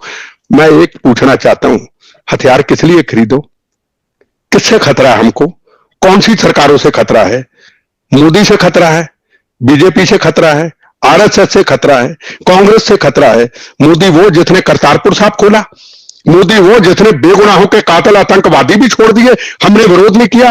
मोदी वो जिसने बद्रीनाथ केदारनाथ, पीछे गुरु महाराज का पवित्र स्थान हेमकुंड साहब, कहा बद्रीनाथ केदारनाथ भी बनेगा तो हेमकुंड साहब की भी सड़कें बनेंगी, जहां हर यात्रु को गिर जाता, कोई एक्सीडेंट हो जाएगा।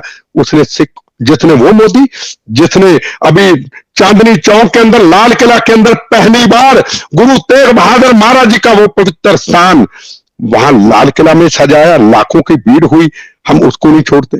ये चंद लोग उनको भी नहीं छोड़ते, ये अकाल तख्त साहब के जथेदार को भी नहीं छोड़ते, ये केजरीवाल को भी नहीं छोड़ते, ये कैप्टन अमरिंदर सिंह को भी नहीं छोड़ते, ये बादल साहब को भी गाली देते, ये मुझे भी गाली देते।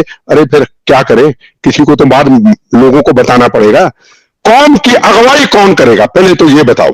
अभी बंदी सिखों पे अलग अलग हो गए, ठीक, दिल्ली अलग, पंजाब अलग, सब अलग हो गए। कौन से अलग अलग हो गए? पहले एक तो हो जाए, ये हो सिद्धू बॉर्डर पे लटका देते, कभी कहते खालिस्तान बनाएंगे, कभी कहते मोदी को मारेंगे, कभी कहते इंदिरा गांधी को मार दी। अरे कौम को लेके कहां जा रहे हैं? कितने वर्षों से कौम को प्रफुल्लित कितना किया। दूसरी बात सुनिए, ये कहते ना हम 2%, हम कहते ना हम खालिस्तान बनाएंगे। इस 2% को हिंदुस्तान ने क्या नहीं दिया? मैं बताऊं, हिंदुस्तान के दिलबाग सिंह पहले डिफेंस मिनिस्टर आजादी के बाद, हिंदुस्तान के पहले फॉरेन मिनिस्टर सरदार स्वर्ण सिंह, हिंदुस्तान के राष्ट्रपति 2% को ज्ञानी जैल सिंह, हिंदुस्तान के होम मिनिस्टर ज्ञानी जैल सिंह, हिंदुस्तान के होम मिनिस्टर सरदार बूटा सिंह और अभी पुरी, और हिंदुस्तान के आर्मी चीफ 71 की जंग के हीरो कौन थे? Jagjit Singh Arora, Arjan Singh, air marshal chief, काम थे, दुश्मन काम थे बॉर्डर पार, उनको दिया। कभी फर्क तो नहीं समझा? J Singh army chief, Vikramjit Singh army chief, मेरे देखो, मेरे नेवी के कई ऐसे, chief justice of India justice Kuldeep Singh. अरे ये कौन से खालिस्तान की बात करते हैं? 2% को दिया, नहीं देखो 2% को दिया। मनमोहन सिंह 10 साल prime minister, finance minister, Manmohan Singh 2% को दिया। अरे हम क्या करें, हम पंजाब के वाय, 10 साल हिंदुस्तान का प्रधानमंत्री दिया भाई। अरे इनको कौम नहीं, इनको कौम के लीडर नहीं समझाएंगे, कौन समझाएगा? लेकिन लेकिन जो चीज पंजाब को नहीं मिली उसमें चंडीगढ़ शामिल है, पंजाबी बोलते इलाके शामिल है, पानी शामिल है। मुद्दे तो कुछ नहीं दिए ना, जो दिया वो तो व्यक्तियों को दिया, व्यक्तियों को दिया। तो अगर आप कहते हैं कि फिर सुनो, आर्मी के फौजी, वो ठीक बात है आपकी, मेरी बात सुनो। अरे मेरी लेकिन जिन बातों पर गतिरोध था, अनंतपुर साहब का मता था, जो फॉल्ट लाइंस थी, जो डिमांड्स थी पंजाब की, वो पूरी नहीं हो पाई। इसी कारण हमने धर्म युद्ध मोर्चा होता हुआ देखा, फिर वो जो ऑपरेशन ब्लू स्टार रहा, उसके बाद भी वो आज तक वो जिंदा है। आज भी चंडीगढ़ के साथ जो हो रहा है, जिस तरीके से अफसर हैं चंडीगढ़ में पंजाब के, हरियाणा के कम कर दिए गए हैं, चंडीगढ़ की जो यूनियन टेरिटरी का स्टेटस है, उनके कर्मचारियों पर कौन से कानून, ये चीजें भी जिंदा है। तो असली चीजें नहीं हो पाई। तो ये भाव है कि जो चीजें नहीं मिल पाई हैं, जो पंजाब को नहीं मिल पाया है, जो मुझे बताओ क्या ले लिया? पंजाबी सूबा ले लिया। मैं आपकी बात का एक एक का जवाब दूंगा, मैं किताबें कतूबें नहीं पढ़ी, पंजाबी में जो सही है वो जवाब दूंगा। नहीं, सही बात मैं कहूं, आपने तो बातें सही कर दी, जवाब ले लो। इन्होंने हरियाणा कहां चला गया मुझे बताइए? पंजाब से ले लिया छोटा सा सूबा पंजाब। अब चले जाइए गुड़गामा। अगर कोई कह दे ये हरियाणा का हिस्सा पंजाब से निकला, कहेंगे ये तो कनाडा अमेरिका है, दुनिया से लोग आके व्यापार करते हैं। आप चले जाइए करनाल, आप चले जाइए रोहतक, आप देखिए वहां की सड़कें, आप देखिए वहां की इंडस्ट्री, आप देखिए वहां का व्यापार। हमने क्या किया? हमने पहले बताओ, हमने पॉलिटिशियनों ने किया, पंजाब की मिट्टी बेची कि नहीं बेची? पंजाब की मिट्टी च पड़े ऐसी, पंजाब की मिट्टी बेच के पंजाब के मंत्री, पंजाब के पॉलिटिशियन खा गए। और 75 के 55,000 एकड़ जमीन, मैं हैरान हो गया सुन के, 55,000 एकड़ जमीन लोकी खा गए पंचायत की। ओ हो है, पंजाब की मिट्टी खा गए। नहरें सुखवा दी उन्होंने, नहरों में वही नहरें हैं पंजाब की, अमृतसर की, ऊपर से छलांग लगाते से उधर से निकलते थे, सूखी नहरें। मैंने तो अपनी जिंदगी में बचपन में सूखी नहरें नहीं देखी।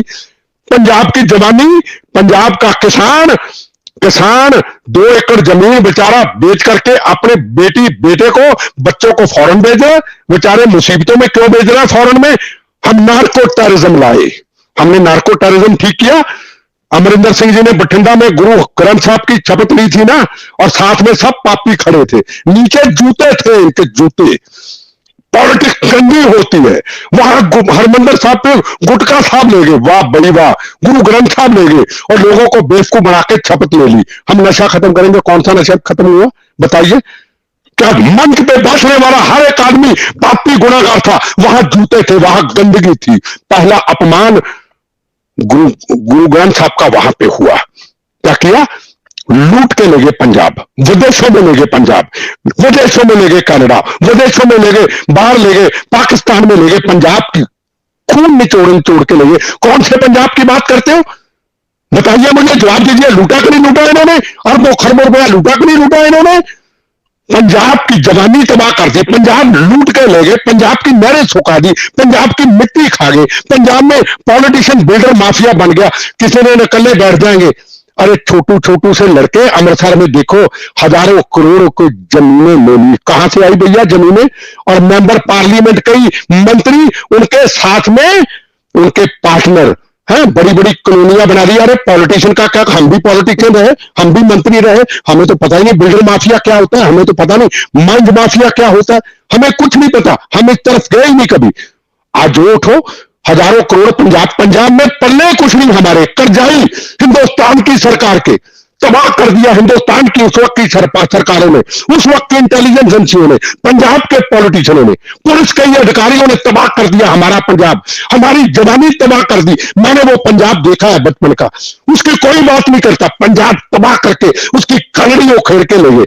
जो पंजाब की मिट्टी बेच जाए पॉलिटिशियन पंजाब की मिट्टी बेच जाए, तो पंजाब का कौन रखवाला होगा? आप चंडीगढ़ की बात करते, ये तो चंडीगढ़ को उखेड़ के भी पता नहीं क्या क्या कर डालेंगे। पहले पंजाब की बात कीजिए, मिट्टी किसने खाई? पंजाब की मिट्टी।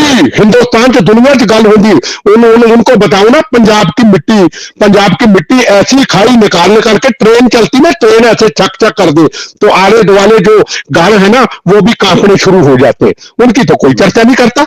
हमने किया क्या 20 साल में? पॉलिटिशियनों ने क्या किया बता दीजिए। किसने चंगा कर्म किया बता दीजिए। किसने नहीं लूटा पंजाब को बता दीजिए। एक एक ने लूटा है पंजाब को, पॉलिटिशियनों ने लूटा है। अरे 55,000 एकड़ जमीन पंजाब की, उसके ऊपर पंचायत की जमीनों के ऊपर कब्जा कर लिया, गरीबों के ऊपर कब्जा कर लिया, उसकी कोई चर्चा करने वाला नहीं। 55,000 एकड़।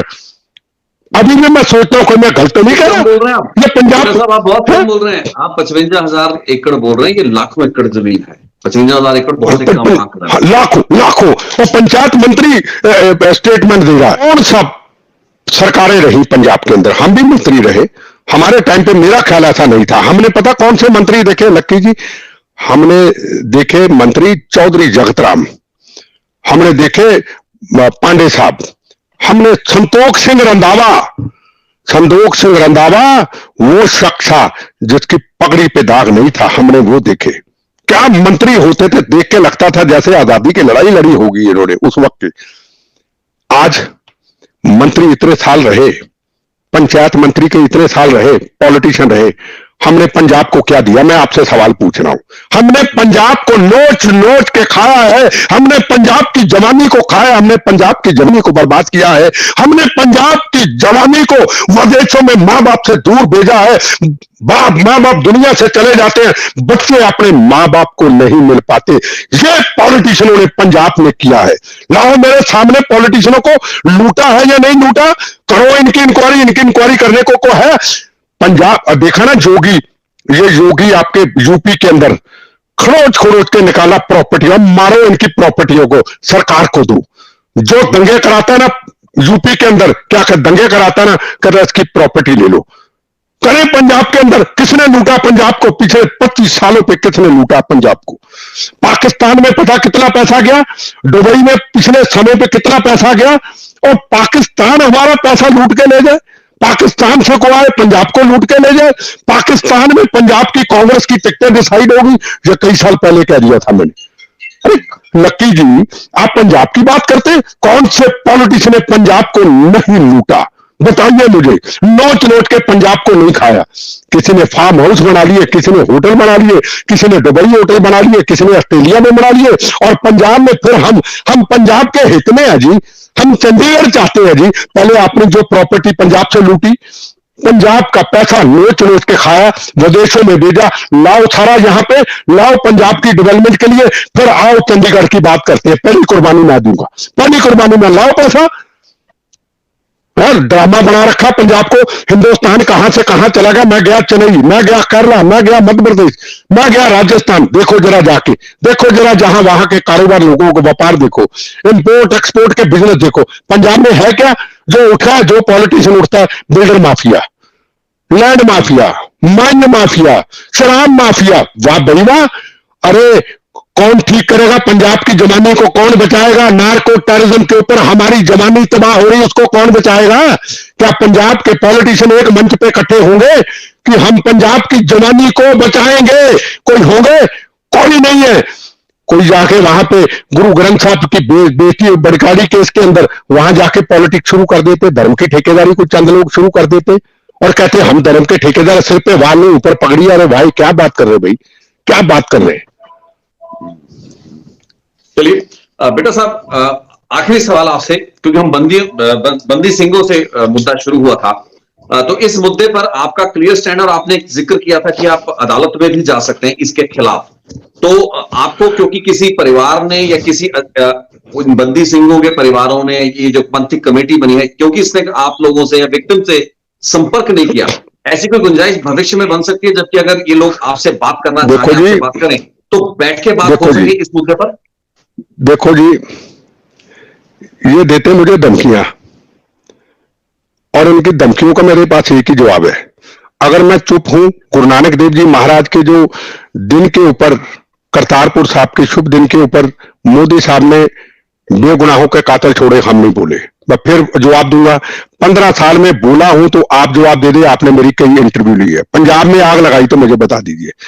ये देते रोज हमें धमकियां, पहले इसकी टांगे तोड़ी, अब इसको उड़ा देंगे। उनको मैं एक ही बात कहना चाहता हूं, एक बात मेरी समझ लो, मैं तो दुनिया से चले जाऊंगा, बुल्लर का हाल देख लेना। ये बिट्टा है, मर जाएगा ना। अपनी प्रॉपर्टी पूरी वकीलों के नाम करके रखी है मैंने, पूरा हिंदुस्तान आपके खिलाफ केस लड़ेगा। धमकी मत देना कभी हमें, हमें धमकियां मिलती हैं लक्की जी मारने की, डेली डेली। आप देखो ना, आप पे बोल रहा हूं ना मैं, ये जितनी धमकियां देंगे मैं सब नोट करूंगा, और इनके धमकियों की लिस्ट मैं कोर्ट में अदालत में लगाऊंगा और ढूंढूंगा ये कौन कौन से धमकियां देने वाले। ये अगर हम अमेरिका जर्मनी से पकड़ के कनाडा से ला सकते हैं ना, ये दया सिंह लाहौरिया और बुल्लर के साथ एक और औरत थी सूद लाहौरिया के साथ, इनको भी लाएंगे, याद रखना। मैं तो दुनिया से चले जाऊंगा। ये धमकियां देने वाले याद रखना, आपकी पूरी लिस्ट निकाल के ना आपके चैनल की ये कोर्ट में दूंगा कि मेरे जाने के बाद ये जरूर देख लेना कि ये कौन लोग थे। अरे प्यार से बात करो, डिसिप्लिन से बात करो। आपने बेगुनाहों का कत्लेआम किया है। हर व्यक्ति एक जैसा नहीं होता। आप किसी को डरा सकते हैं, आप मुझे नहीं डरा सकते। मैं प्यार का आदमी हूं, आप मुझे धमकी से नहीं कभी डरा सकते। अगर आप सरदार हैं, मैं भी सरदार हूं। हाँ, मैं पापी हूं, मैं गुनाहगार हूं। मैंने मजलूमों की रक्षा की है गुरु महाराज की सोच के ऊपर। मैंने लुच्चे सौदे के खिलाफ जंग लड़ी है सच के ऊपर। मेरी पगड़ी पे जब किसी ने आंच उठाई, अभी जोधपुर में एक पत्रकार ने सवाल पूछा, जब बुरके के ऊपर बात आई, अरे पगड़ी के ऊपर मगा तेरी ऐसी की तैसी मार मार ठीक कर दूं, दोबारा पगड़ी का नाम लिया, मैं वो आदमी हूं ठोक के बात करने। ये समझते क्या मुझे कि मैं इनकी बातों से डर जाऊंगा, इनकी गालियों से डर जाऊंगा? जितनी देंगे ठोक के बोलूंगा। प्यार से बात करेंगे, प्यार से करूंगा। ये मैं आपको बता दूं, मेरे पास ना किसी ने संपर्क किया। मेरे जख्मों पे और मेरे साथ जो शहीद हो चुके उनके जख्मों पे और जो मेरे साथ जख्मी हुए उनके जख्मों पे नमक छिड़कते हैं रोज डेली। बंदी सिख और दिल्ली का एक गोरख चोर, किसी जथेदार साहब का बेटा गोरख चोर कह रहा हूं मैं, कभी नहीं गंदी भाषा का, इसका मैं भाषण भेजूंगा। अरे इन्होंने जो किया कौम के लिए किया, मतलब जो बेगुनाह 36,000 बेगुनाह लोगों को शहीद किया वो कौम के लिए किया। अरे उनके हाथ में तो कोई हथियार ही नहीं था भाई। ये गोरख चोर ऐसी बातें करेंगे? मैं अमृतसर में नहीं किसी को कहता, मैं दिल्ली में कहता हूं, पुराना को आदमी, नया नहीं। ऐसी गंदी भाषा का इस्तेमाल जोश पे करोगे कि 36,000 लोगों को मार करके जिनके हाथ में हथियार नहीं, आप योद्धे कहलाते हो भाई? हैं? आओ मेरे सामने, मैं हूं ना, मेरे सामने कहो हमारे पास AK-40 सामने, मेरे पास लाइसेंस, आओ थार थार करते सामने आओ। अरे बेकसूर लोगों को मारना, कहीं पे बम रख देना, किसी में कार बम रख देना, किसी गोलियों से निहत्थे आदमी को मार देना, क्या योद्धे होते? योद्धे वो होते हैं जो सामने लड़ते। हम ना सामने लड़ते। आओ, अब मुझे पता है पीठ पे पीछे वार करेगा, शेर बनो, आओ सामने। पहली बात तो मेरी किसी से कोई लड़ाई नहीं, पर मुझे मेरे पे बम क्यों चलाया? मेरे साथ 38 आदमी क्यों मारे आपने? मेरे साथ 90 क्यों जख्मी किए? मैंने क्या कसूर किया था? मुझे जवाब तो दे दो, मुझे इस चीज का सवाल को जवाब तो दे दो। किससे मिलकर के मेरी सुरक्षा को आपने हटवाया था? मेरी जज पर सुरक्षा किस अधिकारी से आपकी छांट पड़ती? किस पॉलिटिशियन से छांट पड़ती? जो मैंने कोर्ट में पूछा मुझे बता दो। जो आपने डॉक्टरों को पैसे दिए मुझे बता दो, मैं छोड़ दूंगा। मुझे बताओ तो सही, आपने किस किस को विदेशों से फंडिंग ला करके, पाकिस्तान से फंडिंग ला के यहां पे देशद्रोही का काम किया? कौन थे? आपके खिलाफ नहीं बोलूंगा, लाओ मुझे बताओ। मेरी सुरक्षा हटाने वाला कौन था? मुझे ये बताओ। ये प्लानिंग से हुआ, ये पॉलिटिशियन की प्लानिंग से हुआ, ये पॉलिटिकल टेररिज्म था, ये राजनीति गुलामी में हुआ, ये अधिकारी भी गुलाम थे। अरे राजीव गांधी पहले चला गया, उसकी सुरक्षा हटाई, बाद में मेरी हटा दी। मेरे ऊपर बम चला था, आपने मुझे टेररिस्टों के आगे फेंक दिया। जितनी देर तक मेरी सुरक्षा का पता नहीं चलेगा कौन अधिकारी कौन पॉलिटिशियन, दविंदर पाल भुल्लर, हरनेक सिंह बप, दया सिंह लाहौरिया के साथ मिले थे कि बेटा की सुरक्षा हट चुकी, बम चला दो। अगली गाड़ी उड़ गई, मैं कुदरती बच गया। एक अफसर था, उसने मेरी सुरक्षा एक दिन के लिए मोनो दे दी, वो मैं बच गया। नहीं तो मैं थोड़ा बचता, आज आपके सामने थोड़ा होता।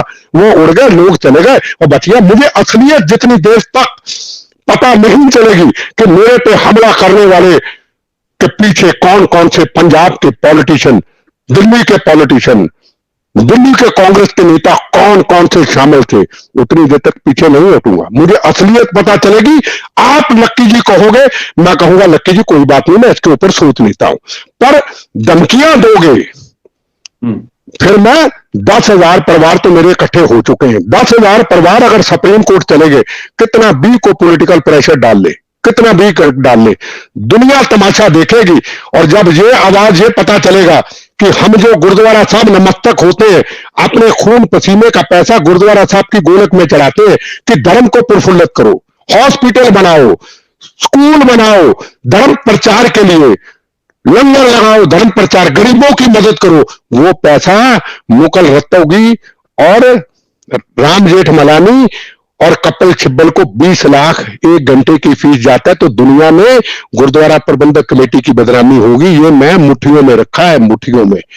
मेरी माँ कहती थी मुट्ठियों में रखना। ये पगड़ी जो है ना, पगड़ी, ये पगड़ी मेरी भी शान है, मेरी पगड़ी पे भी उंगल उठेगी। ये पुराने इतिहास के पन्नों को खोलोगे ना, बहुत निकलेगा।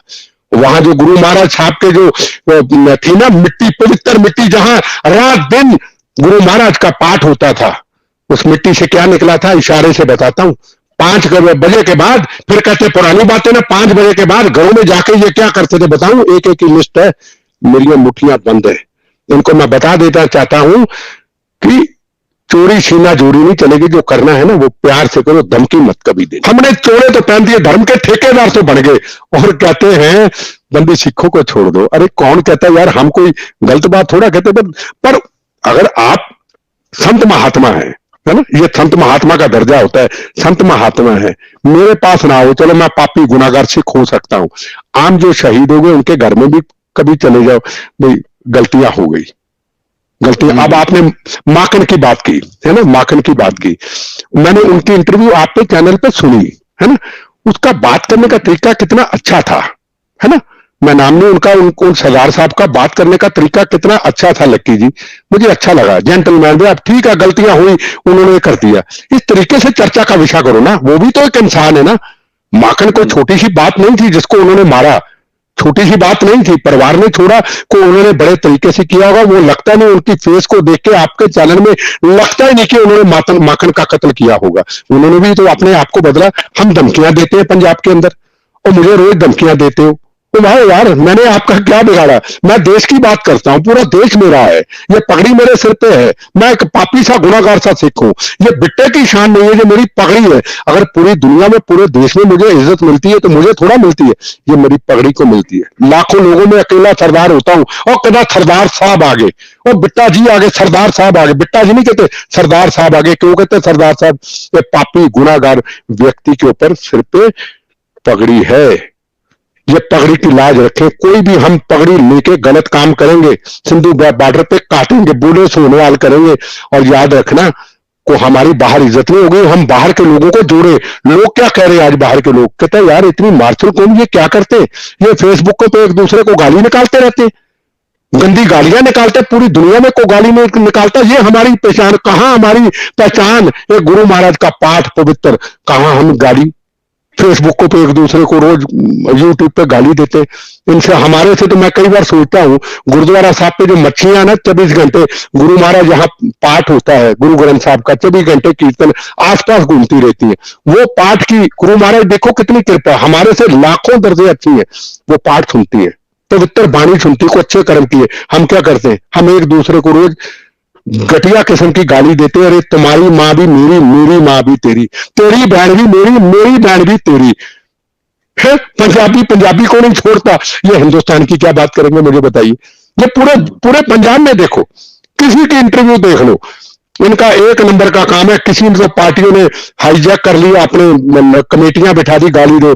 अरे गाली किसी को देते हो तो याद रखना, पंजाबियत को गाली देते हो, पगड़ी को गाली देते हो आप। क्लियर बातें मैं कर रहा हूं। लक्की जी मेरी बातें बुरी लगेंगी कई आपको, इनको बुरी लगेंगी, कई ऐसे गाली देने सुनने वाले को बुरी लगे, पर याद रखना पंजाब के बाहर लोग हमारा मजाक उड़ाते हैं। अब तो सबसे घटिया गाली देते, कहां हमारी पहचान पवित्रता सिक्खी प्रफुल्लत, कहां गए जी हमारे स्कूल, आज बताइए कहां गए कॉलेज। मैं एक सुनाता हूं, अभी जोधपुर के आगे है जी, मैं गया और वहां पे एक जैन समाज के व्यक्ति 200 एकड़ में आश्रम, 200 एकड़ में एक कॉलेज और एक हॉस्पिटल का उद्घाटन कराया हमारे से। उसकी कीमत पता कितनी, एक कॉलेज की 35 करोड़, दूसरे की 25 करोड़, और अपने हाथों से हमसे राजस्थान सरकार को दे दिया।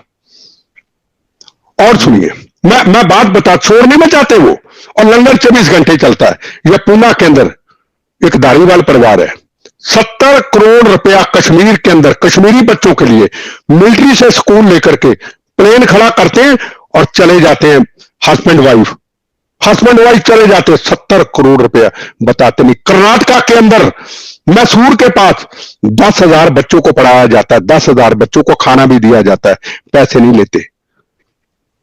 धर्म के लिए नहीं, मानवता के लिए। हम तो अपने धर्म को प्रफुल्लित नहीं कर सके। बताइए कौन सा स्कूल है हमारा?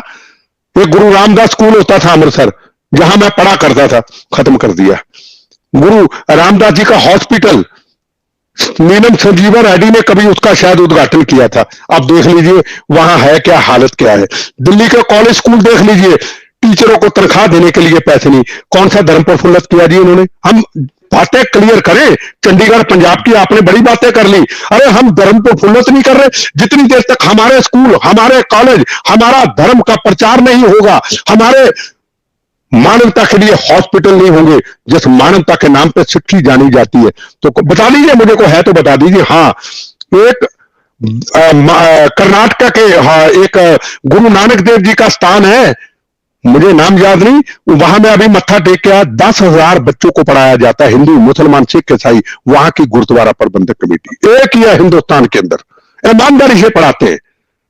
एक ही गुरुद्वारा साहब कर्नाटका के अंदर, मुझे डिस्ट्रिक्ट का नाम नहीं याद आ रहा, मैं वहां नमस्तक होके आया।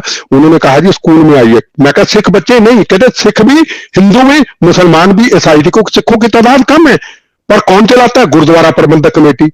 किसी से पैसे नहीं लेते वो। अभी आप लंदन में देख लीजिए, पता नहीं कौन सरदार साहब से हजारों करोड़ डॉलर जो है पाकिस्तान में करतारपुर साहब ने उन्होंने सेवा में लगा दिए। अच्छे लोग हैं, अच्छे लोग हैं, पर गुरुद्वारा प्रबंधक कमेटी जो पूरी दुनिया के ऊपर सबसे पवित्र मानी जाती है, आपने कहा हमारा पार्लियामेंट है, उनके स्कूल कॉलेज कहां गए? आप बता दीजिए, कोई स्कूल कॉलेज चंडीगढ़ में बता दीजिए, अमृतसर में बता दीजिए। अमृतसर तो हमारा सब कुछ है ना, पार्लियामेंट है ना, बता दीजिए। मैं वहां का रहने वाला हूं, जो थे जहां हम पढ़े थे वो भी ले लिए। तो कौन से चंडीगढ़ की बात करते? पहले सिक्की को तो प्रफुल्लित कर ले, पहले दस्तार बनाने तो बांधनी तो सिखाए। हम तो दस्तारें उतारते जा रहे और नारे लगाते खालपे में सिख कौम सजाएं। अकाल तख्त के जथेदार आपको मेरी बेनती, मैं तो छोटा सा आदमी हूं, सिख कौम का प्रचार होना चाहिए, ना कि बेगुनाहों के कातलों को छोड़ने का। अगर छोड़ने की कोई चर्चा है तो उन शहीद परिवारों को मिला जाए और पता चले कि हम मानवता के लिए हैं। और जो अगले पकड़े जा रहे हैं लक्की जी, ये करनाल के अंदर, तरनतारन के अंदर, उसके लिए ये पार्लियामेंट सिख समाज का ये फैसला करे, ये बंदी सिख नहीं होंगे, ये कौम के दुश्मन होंगे, जो देश के दुश्मन होंगे। ये उस पाकिस्तान के टुकड़ों पे पलते जो पाकिस्तान हमारे सिख भाइयों को कत्लेआम करता है, जो हिंदू भाइयों को कत्लेआम करता है, जो जवानों को शहीद करता है, जो ननकाना साहब का अपमान करते हुए देखता है।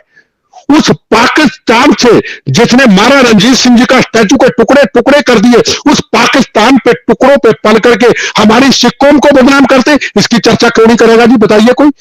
क्यों अकाल तख्त साहब के हमारे जथेदार साहब हाथ जोड़ के क्यों नहीं चर्चा करेंगे? क्यों गुरुद्वारा प्रबंधक कमेटी के जो बंदी सिखों पे कमेटी बैठी क्यों नहीं चर्चा करेंगे? अरे पाकिस्तान तो हमारे सिख भाइयों को कत्लेआम कर रहा है, उनके टुकड़ों पे पलने वाले पैसे लेके जहां पगड़ी पहन के हमारे सिख कौम को बदनाम करते। अगर वो बम ब्लास्ट करनाल वाला कहीं हो जाता, चल जाता, बेगुनाह लोग चले जाते, तो कौन बदनाम होता? वो व्यक्ति ना बदनाम होता, ये पगड़ी बदनाम होती। इसकी कोई चर्चा करने को तैयार नहीं पंजाब के अंदर। अच्छी सरदार होने आ रहे, सरदार बनना है तो बनो जगजीत सिंह अरोड़ा वर्गे, सरदार बनना बनो एयर मार्शल अर्जन सिंह वर्गे, सरदार बनना है तो बनो धनोआ वर्गे जिसने पाकिस्तान के चने चबा दिए थे, उसको सरदार साहब कहते हैं। बेगुनाहों का कत्लेआम करके पाकिस्तान हमारा दुश्मन, हमारे गुरुद्वारा साहब की ग्रंथी का बेटी का अपमान करने वाला, हमारे डॉक्टरों को शहीद करने वाला, मारा रंजीत सिंह का स्टैचू तोड़ने वाला, शेरे पंजाब का, वो हमारा दुश्मन है। उनके टुकड़ों पे जो पड़ेगा वो सिख कौम का नहीं, वो सिख कौम का गदार है, वो देश का गदार है। ये चीजों को करना पड़ेगा लक्की जी। इंटरव्यू बहुत होती है, चली जाती है, पर जिंदगी के अंदर आग है, आग। ये बोलेंगे, बोलते रहेंगे, बम खाते रहेंगे, गोलियां खाते रहेंगे। जब जाते वक्त जाएंगे ना, इतना कुछ लिख के जाएंगे, इनकी हिस्ट्री खालिस्तानियों को लिख के जाएंगे, जिन्होंने घरों के घर उजाड़ दिए तस्वीरें लगा के। और जब कहीं गलती से किसी ने पिक्चर बना ली ना कश्मीर की तरह, शक्ल दिखाने के काबिल नहीं रहेंगे। याद रखना, मेरे पास आए थे कई पिक्चर बनानी है, मगर ना भाई पंजाब पे नहीं करना। और जिस दिन कहीं आपने दिमाग खराब कर दिया, आप नहीं हटे, पिक्चर बन गई, सारी निकल आएगी। 5 बजे के बाद गांव में घरों में जाके क्या करते थे, आपकी करतूतें बनेंगी और जो नई जनरेशन आपके पीछे लगी है ना, ये उखाड़ उखाड़ के आपको गाली देगी, आपने क्या करतूतें की, इससे कौम को आपने बदनाम किया है। लोगों को ये नहीं पता और बहुत सी जनरेशन को ये नहीं पता कि जो 2 बम ब्लास्ट हुए थे, मैंने अब इस चैनल पे अपनी 2 अलग रिपोर्ट्स बनाई थी, और जिसमें कि अमृतसर में जो धमाका पहली बार, उसके कुछ महीने बाद वो जो यूथ कांग्रेस के ऑफिस के बाहर धमाका हुआ था। मैं ये जानना चाहता हूं कि ऐसा क्या कारण था, क्योंकि लोग आज मानते हैं कि मनिंदरजीत सिंह बिट्टा को Z+ सिक्योरिटी मिल रखी है, वो सुरक्षा अपनी छोड़ के दिखाए, फिर उसको जवाब देंगे। तो मनिंदरजीत सिंह बिट्टा 1990 के शुरुआत के दशक के सालों में क्या था, और वो ऐसा क्या करता था जिस कारण उस पर हमले हुए, ये हमें बताएं। देखो जी, मेरी बात सुनिए, मैं था अमृतसर का रहने वाला, 2 नहीं 14 बार अटैक हुए। अब पहला हमला हुआ था 82 या 83 के अंदर, जब 15 अगस्त तिरंगा झंडा में चौक बाबा साहब में लहराना था, एक तरफ हरमंदिर साहब, एक तरफ जलियांवाला बाग। हम बच्चे थे, हम तो देश का झंडा है, हिंदू मुस्लिम सिख ईसाइयों के खून से बना तिरंगा झंडा है, स्कूल से ही लहराते थे। हम झंडा लहराने लगे तो अंदर AK-47 वाले थे, मैं नाम नहीं लूंगा कौन थे। मैसेज आया पुलिस स्टेशन को, बिट्टा झंडा लहराए तो बम्बों से उड़ा देंगे।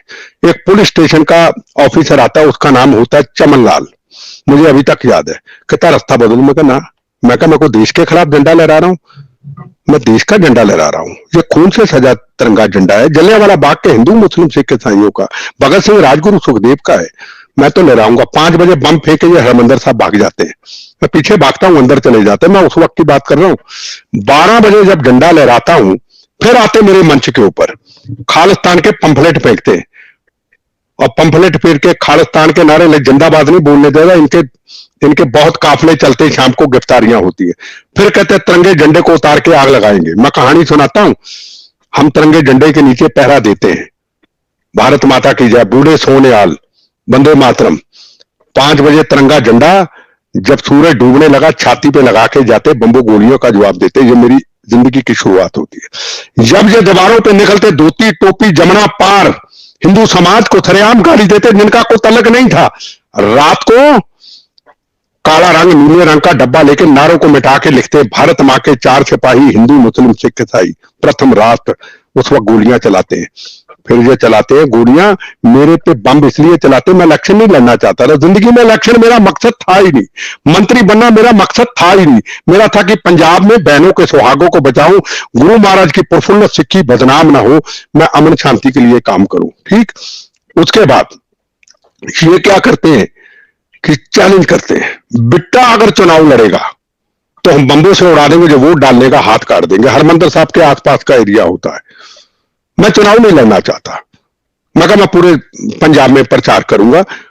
नरसिम्हा राव जी कहते हैं सरकार अकालियों की बने, सरकार बीजेपी की बने, CPM की बने या कांग्रेस की बने, बहुत हो चुका, हमें लोकतंत्र लाना है। मैंने कहा मैं वही लड़ूंगा।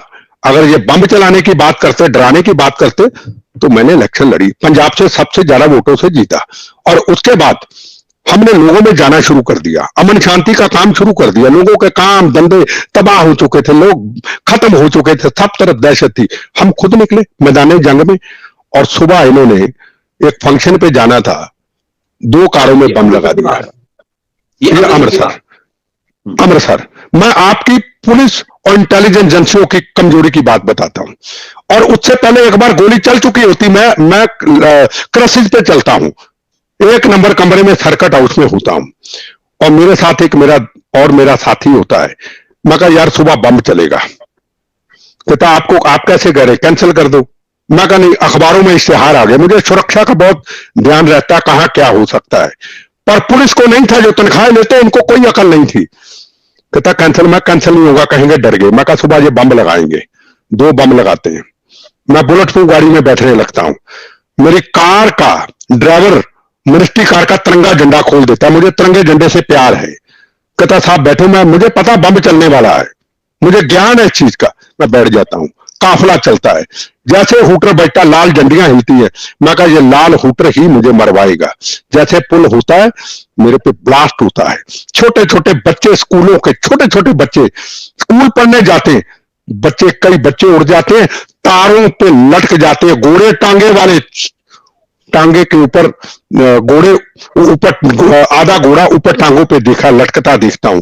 एलएमजी का जवान सीआरपी का आगे उसका गर्दन उड़ जाती है, और एलएमजी जो है किसी के सीना पार करके चले, खून ही खून बह जाता है। और मैं जब देखता हूं मेरा पैर, सुबह जब मैं क्रसिज रात को छोड़ता हूं, मुझे नहीं पता सुबह क्रसिज पकड़ लूंगा, सुबह क्रसिज अपना मैं उतर के चलता हूं, आज मैं ठीक हूं, मुझे नहीं पता मेरे साथ ऐसा होगा। देखता हूं तो मेरा पांव उतर जाता है। ये मैं खालिस्तानियों को बात बताना चाहता हूं, इस भारत के अंदर शक्ति, हमारे गुरु महाराज की, पीरों पैगंबरों की शक्ति बताना चाहता हूं।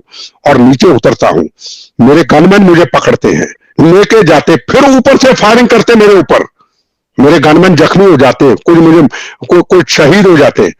मुझे एक गाड़ी में बैठा के लेके जाते हैं, और ऐन होश में होता हूं। बाल्टियां की, खालिस्तानियों बताना चाहता हूं, बाल्टियां की बाल्टियां बहती हैं। मेरे देश की शक्ति, मेरे गुरु महाराज की शक्ति, देश के लिए, राष्ट्र के लिए काम किया। और कहता हूं मुझे कक्कड़ अस्पताल ले चलो। कितने किलोमीटर होता है? 7 किलोमीटर, 8 या 10 किलोमीटर होगा। जब तक इंजेक्शन नहीं लगता होश में होता हूं, देश के नारे लगाता हूं, बोले सोने हाल कहता हूं। अभी भी डॉक्टर हैं जिंदा, मैं उनकी उम्र लंबी हो, मैं मिला देता हूं। ये शक्ति होती है राष्ट्र की, ये शक्ति होती गुरु महाराज की, ये शक्ति होती है भाई गनैया जी की। हमने किसी को मारा नहीं, सही सोच पे चले। अरे मेरा खून ही बहता गया, पर मेरा चेहरा खिला हुआ था। उसके बाद आता हूं मैं दिल्ली में, मुझे नरसिम्हा राव जी दिल्ली बैठा देते, उनको पता है उसको मार देगा, मुझे नहीं पता था क्यों बुलाया। और जब आते हैं तो मेरी कोठी अलॉट होती है। बेटा साहब, इसपे ये जो अमृतसर वाला ब्लास्ट था, जो मुझे पता लगा था, ये ज्यादा खतरनाक था, इसमें ज्यादा लोगों की मौत हुई, या आपको ज्यादा चोटें अमृतसर वाले में लगी? और जो दिल्ली वाला ब्लास्ट, इसकी भी बात करेंगे, उसमें आपको चोट कम लगी, आपको बहुत ज्यादा शायद मारे गए।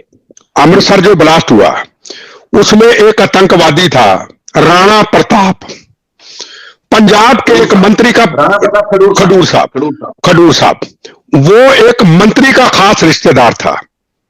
हम तो बच्चे थे, हमें पता नहीं था कि पॉलिटिकल टेररिज्म क्या होता है।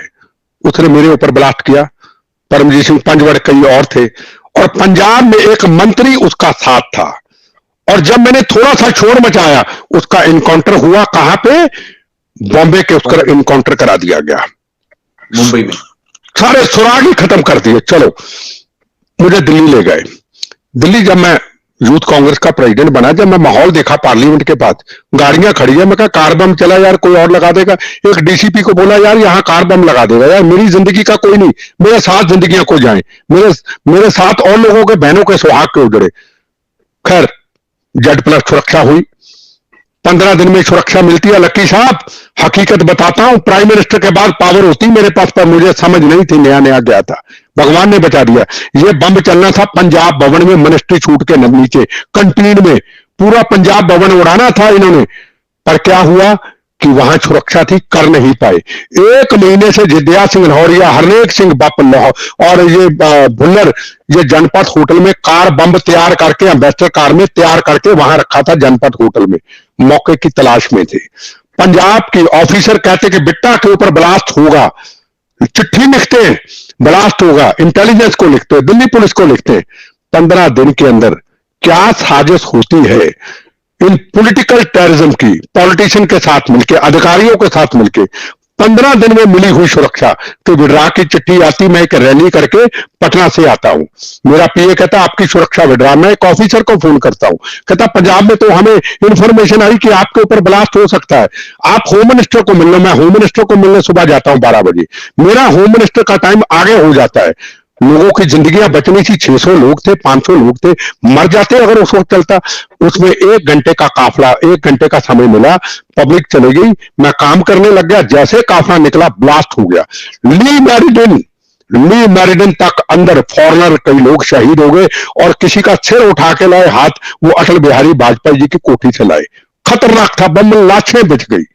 मुझे एक चीज बताओ कि मुझे किसी ने पूछा, क्या किसी ने ये मदद की, किसी पॉलिटिकल पार्टी ने, कि बिट्टा की सुरक्षा विड्रा क्यों हुई थी?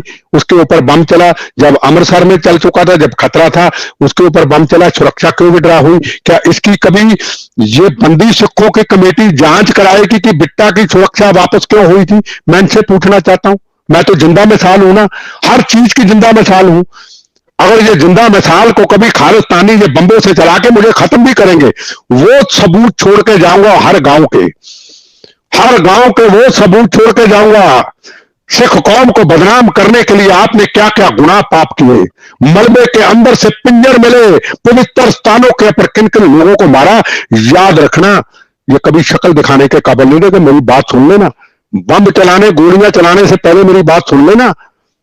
मैं बोनस की जिंदगी में मौत से नहीं हूं डरता। मैं याद रख लेना, प्यार से बात करोगे सही चलूंगा।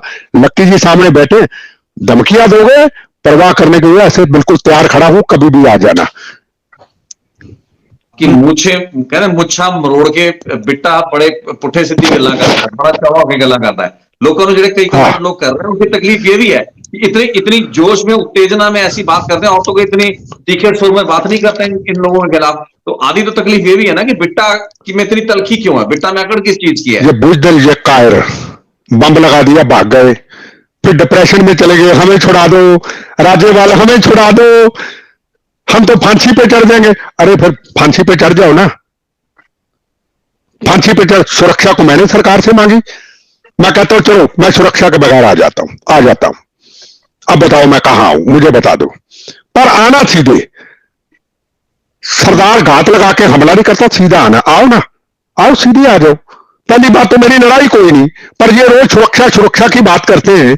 अगर सुरक्षा सुखबीर बादल के पास है, अगर सुरक्षा सोनिया गांधी के पास है, अगर सुरक्षा प्रियंका गांधी के पास है, अगर सुरक्षा और लोगों के पास है, तो मेरे पास सुरक्षा की इनको क्या तकलीफ है? क्या आप ये समझते हैं कि मैं सुरक्षा व्यवस्था को पहले की तरह कमजोर कर दें और बिट्टा का नुकसान कर दें? ये चाहते हैं तो मैं आ जाता हूं, कहीं अकेला आ जाता हूं, अपनी प्यास बुझा लो भैया। अगर मेरे मारने से आपकी प्यास बुझती है, अगर मेरे मारने के बाद आपके शरीर को ठंडक पड़ती है, पर मैं याद रखना, मैं एक बात गारंटी से कह देता हूं, बिट्टा पंजाब का तो है। ये जो हिंदी में बोल रहा हूं पूरी दुनिया देखेगी, पूरी दुनिया को पता चलेगा कि आपने किस व्यक्ति के ऊपर हमला किया था, उसने कोई गलत काम नहीं किया था। पूरी दुनिया आपसे सवाल पूछेगी, याद रखना, गलत महमी में मत रहना। जी बहुत बहुत धन्यवाद बिट्टा साहब इस बातचीत को करने के लिए। बातचीत काफी लंबी हुई, लेकिन आपका दृष्टिकोण आना बहुत जरूरी था, क्योंकि आप एक महत्वपूर्ण जिसे कहते हैं पक्ष हैं इस पूरी की पूरी सिख बंदियों की रिहाई के मुद्दे पर। और उम्मीद करते हैं कि हमारे दर्शकों को भी ये बातचीत जो है, बेशक थोड़ी लंबी जरूर रही, लेकिन इससे कई नई जानकारियां मिली जरूर होंगी। और खासकर मनिंदरजीत सिंह बिट्टा ने खुद अपने शरीर पर क्या भोगा है, जो क्या उन पर हमले हुए हैं, क्यों उनके मन में इस चीज को लेकर नाराजगी है कि जब भी ऐसे मुद्दों पर राजनीति की जाती है, वो राजनीति बहुत ही छोटे हितों को लेकर होती है। और पंजाब में ये राजनीति पिछले कई दशकों से होती है। शायद यही कारण है कि पंजाब की स्थिति आज वो है जो वो है। बेटा साहब बहुत बहुत धन्यवाद इस बातचीत के लिए।